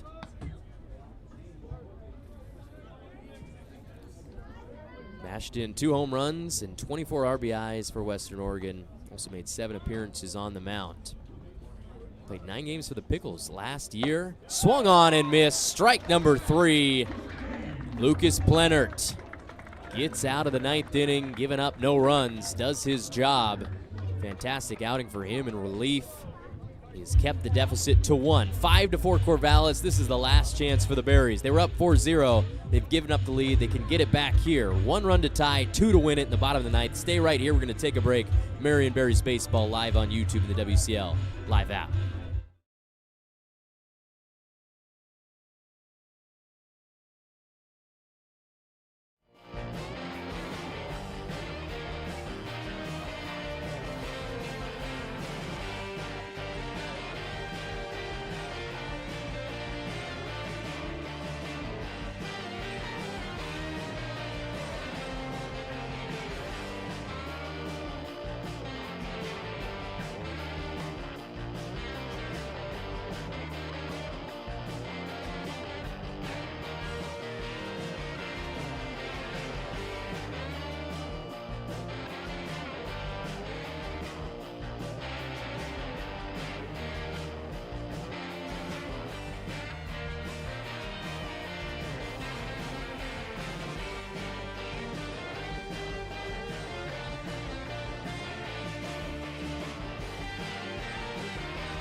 Last chance for the Berries. Bottom of the 9th inning.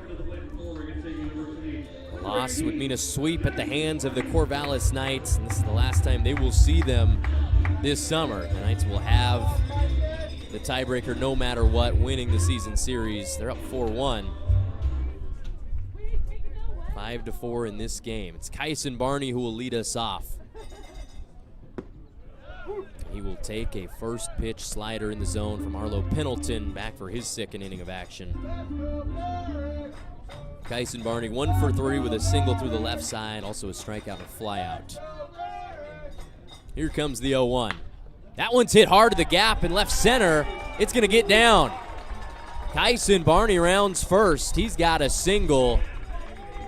That's a great job by him. The tying run is on base for Marion. That's the right start. Let's see what the rest of the lineup can come up with after that. A single to left center from Kyson, his 2nd of the game. 10 hits on the season. This thing started right for Marion. Trying to look for their 12th win of the summer. Corvallis, a win would put them at 13-11. Alki tried for the sac bunt. And he fouls it back. All the way back to the backstop it goes. Alki's already laid down a bunt. That was back in the 4th inning. Moved Kyson Barney over to 4th after his first single of the day. Alki 1 for 2 last time we saw him. He struck out swinging in the 6th from Mililani, Hawaii. 0-1, pulls back on the slider. Curves out of the zone. Berries down 1. It's been a rough weekend for him. A lot of strikeouts. Our scorekeeper, Cooper Kripe, told me that everybody in the lineup has struck out at least once. And he is correct. There's been a lot of strikeouts for both sides this series. The 1-1 pitch again. Missed and then thrown away into right field. Kyson's going to head for 2. And instead of a sac bunt, we've got a runner in scoring position without it. The Knights do it for him. Throwaway by the catcher, Stewart, ends up in right field.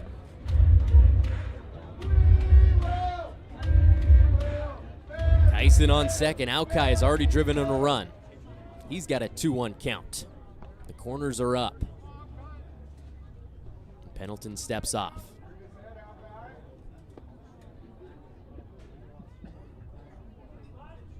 He played summer ball for the Kelowna Falcons in the WCL last year, going 2-0 with a 5.48 ERA. Here's the punt, shown really early and pulled back. The fastball's outside, so Alki goes up 3-1. The fans have come alive. I don't know if there's still 1,222 of them in the building. There's a good amount. They're being loud. We're going to have a chat on the bump. Coach Kearns going to talk to his closer. It's been a couple years as the director of baseball operations at the University of Utah. Back in Corvallis for his 6th year.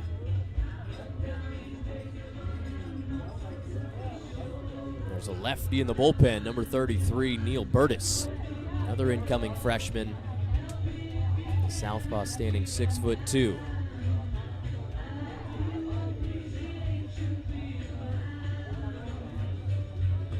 Back and forth game. Marion started with 2 runs in the first inning off a Matthew Major home run and tacked on 1 in each of the second and third to go up 4-0. Colton Amai Nakagawa was fantastic starting on the bump. Gave up no runs through 5 innings, and the minute he left, 5 runs crossed the plate in the next 3 innings for Corvallis. He was their kryptonite tonight.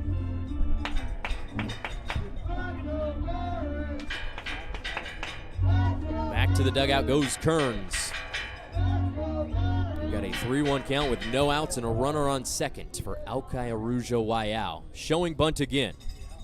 Pulled it back. The low fastball, it was well below the zone. Huge groan from the crowd.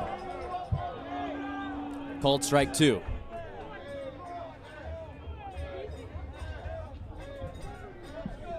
Coach Brock tells Alki to get back in there and swing away. Full count now. Pendleton will look back to second. Here he comes with the 3-2. Check swing. He didn't go. Pitch was outside. Alki draws the walk. We've got 2 runners on. That represents the winning run for Marion. There's that last pitch right before. It was definitely low. It's down the middle. This is a better representation below the knees of Alki. Ends up winning the at-bat no matter what. The Berries will have a chat in front of their dugout. Runners on first and second, no outs.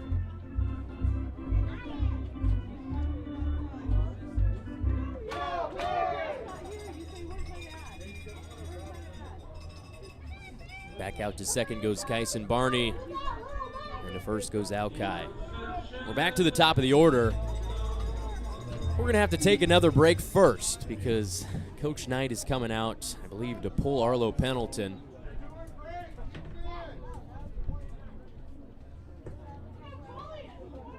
Short day for him. He will leave.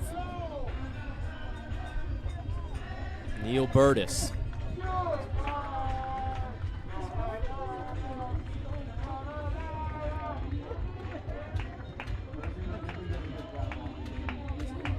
We will take a break and let the newest reliever come on out, number 33, Neil Burtis, and get all warmed up. We're going to show you Varespi Field during the break, one of my favorite places at the ballpark. Coming back after this.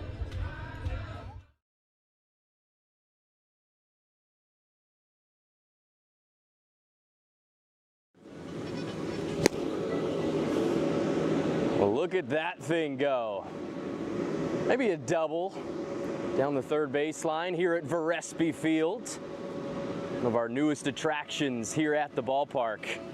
We're going to take a step outside over the first base dugout of Varespi Field. Out past the Berries bullpen on the right field side. If you don't want to come out and watch the Berries, you can always come watch some wiffle ball at Veresby Field,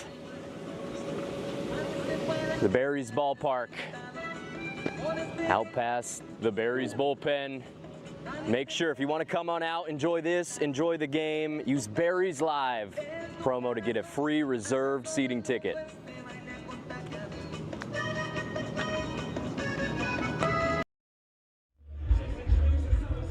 One of my favorite spots at the ballpark, Veresby Field, named after the former Berries All-Star Stephen Veresby, now current Berries intern, not here this weekend, coming back for our July 4th series against Portland. New guy on the mound is Neil Burtis. Can run through his stats on the summer.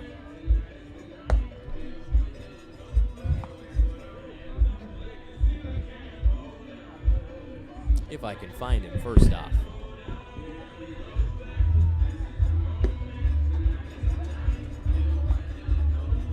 Looks like this is the first appearance of the summer for Neil.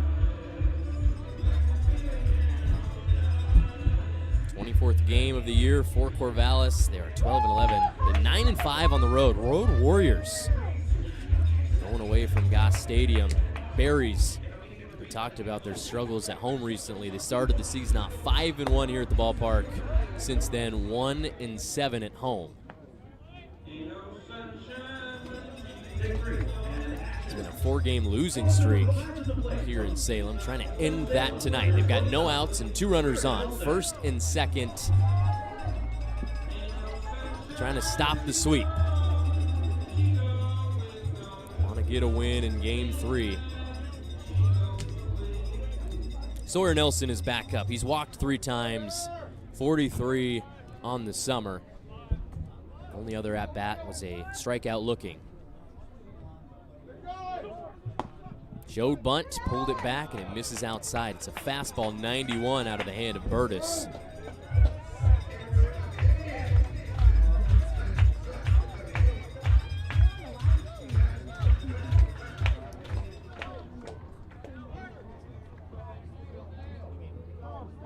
Neil Burtis from Tahoma.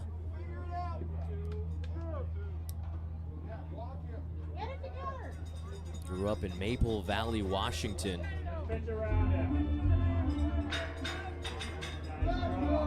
Committed to Oregon State, coming out of JUCO. Another future Beav.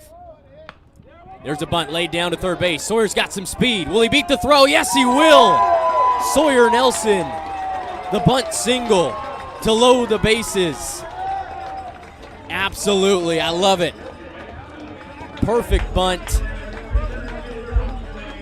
Sawyer's first hit of the day. He's been on base 3 times already.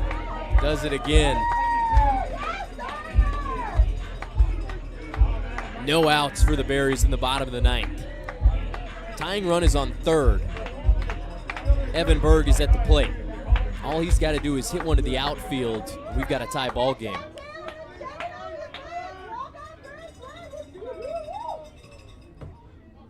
Here comes Burtis.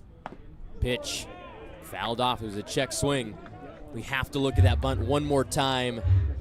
Pushed to third base by Nelson. Coming up to get it, the third baseman, Severns. But nobody was over there, not even on the bag. I think he would have beat the throw no matter what. Sawyer Nelson, the all-time 6A leader in stolen bases. Berg takes a fastball. Catches the lower part of the zone for strike 2.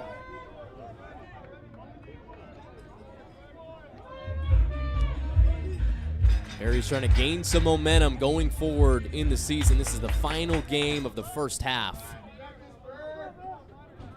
in the West Coast League. The 0-2 pitch is fouled off. Berg battling. Coming to Salem by way of Kenner, Louisiana. Grew up in the Bayou. Playing his college ball at Tulane. Played 28 games for the Green Wave in the spring. Scored a couple of runs. Burtis heads to the plate with the 0-2. Grounder to short. Marasco goes home with it. The throw's away. Coming home. Alki, no, he's going to hold up. Gonna go back to third. That's a great hustle by Stewart, sliding to get the ball in front of the backstop. But the game is tied. Grounder to short by Berg, brings a run home. It was Morosco up trying to cut the run, took him to his left. Didn't have a great chance to set his feet and throw home. So 5-5 is your score. Here's the chopper up the middle. Morosco didn't have it cleanly in his glove. He had to pump fake. The throw was wide. Kyson Barney scores from third.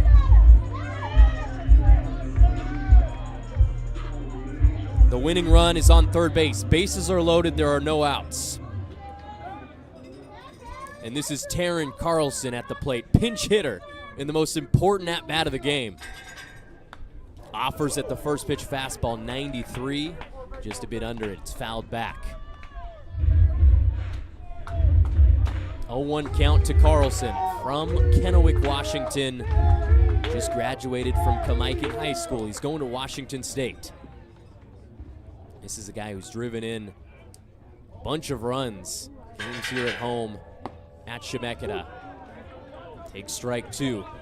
Outer half of the zone. No balls, 2 strikes to Carlson. 5-5 ball game. Things have been interesting. I hope you stuck around. Payoff pitch for Burtis. Swung on and missed. So Carlson, 3 pitches, 3 strikes. He will head back to the dugout. First out of the inning for the Knights. Still cutting the run. They have to.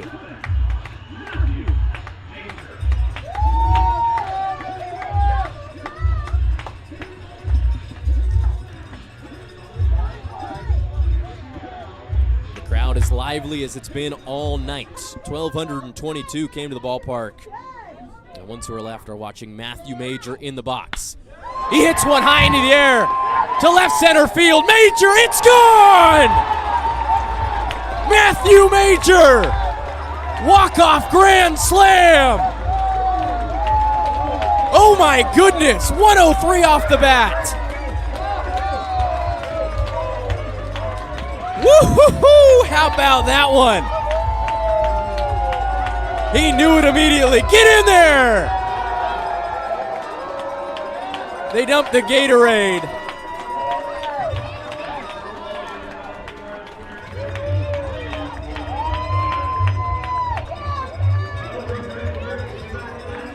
Matthew Major's second home run of the night. Drives in 4 runs. He only needed 1 of them. He goes for broke. What a game. What a game we just had at Chemeketa Baseball Field. Berries were in control early. 4 runs in the first 3 innings. They're up 4-0 going into the 6th. Then the Knights snatched the league right back.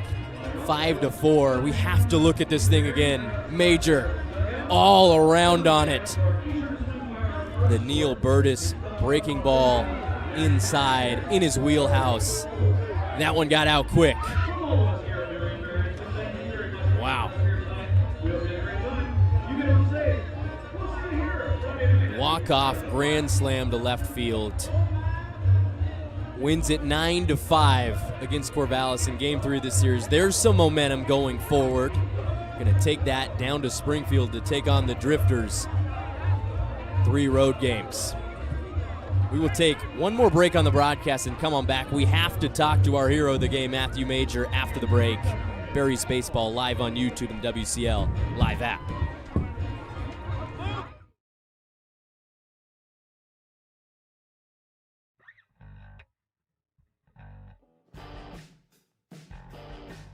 The final touches together ahead of opening night, but as you can see, all brand new synthetic turf, and the real coup de grace, I would say, is all of our brand new seats that we've installed. So we'll have some hospitality decks in the corners as well by the bullpens, and of course our fun zone and our new inflatable wiffle ball field making its debut tomorrow night as well. We also purchased a new smoker for our new barbecue concession stand, so we'll have tri-tip sandwiches, brisket sandwiches, barbecue pulled pork as well, and expanding off of our award-winning Marion Berries barbecue sauce. We're going to be having our first fireworks night on the 3rd of July here at the ballpark, and then on July 17th, we're also going to be doing a drone show for all the fans. Check out our promo schedule. Every single night there's something different going on, something different and unique for families. Welcome back, ladies and gentlemen. I am here post-game with our berry of the game, and he earned it, Matthew Major. Dude, what a swing. What was going through your head when you came up to the plate with bases loaded? That took me back to Jupiter. I went to Jupiter when I was in high school. I did the same thing, walk-off grand slam. So I was like, Cole looked at me and he was like, relax. I just smiled at him. I was like, been here, done that. So that's really what I was thinking. Man, you were ready for the moment, You've done it in high school your whole life, and it came through in that swing. That was 103 off the bat, man. It got out, jumped off the barrel, and I'm looking at it on my screen again, change up inside. Did you know what was coming? Did you suspect change up? What were you waiting for? I mean, I knew they weren't going to throw me a heater, but I was taking to my approach to see the heater and then adjust off of that. So it ran right into my bat, and good result happened. Have you ever had a walk-off grand slam in your career?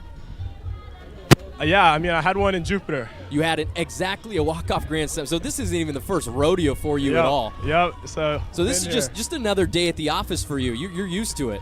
You said it. I guess so. And you got the home run chain on, juicy. Yeah, man, you deserve it. 2 fantastic swings by you tonight. 6 RBIs, 2 bombs to left field. Which swing felt better? I mean, I could probably guess. That's the second one for sure. The first one, I don't think I got it all. The second one, that was a line drive, so that one felt pretty good. Yeah, we're going to try to find that one to the east. Maybe it probably landed somewhere in Bend, but my goodness, man, what a night for you. What a night for you guys. How do you think this is going to help you guys move forward for the rest of the summer and try to get a playoff spot in the second half? Yeah, well, we just finished the first half. I think we're in a good spot. The team morale is real high. All the boys are having a lot of fun. We're in a really good spot. I think only good's happening right now. Appreciate you, man. What a swing, what a day, what a game. Matthew Major, our berry of the game for Game 3 of this series. Marion gets the win 9-5. Matthew, thank you. Congratulations. Go celebrate with the guys. Thank you very much. And that will do it for us on the broadcast. Thanks for everybody for sticking with us and tuning in all the way to the bottom of the 9th inning. Berries get the walk-off win thanks to the bat of Matthew Major, a walk-off grand slam to do it 9-5 against the Corvallis Knights. They move to 12-14. The Knights fall to 12-12 on the season. We will be back here at home to host the Portland Pickles on July 3rd for a weekend series over the July 4th weekend. Shout out to everybody in the press box who made it happen. Ryan Goff, Chris Sabato, Luke Larson, Cooper Kright, Mike Parker, Mila, our fantastic camera woman, going down and grabbing everybody we need. What a game. Thanks to everybody who tuned in. We're going to sign off here from Chemeketa. Cole Weber, hoping you all have a great night.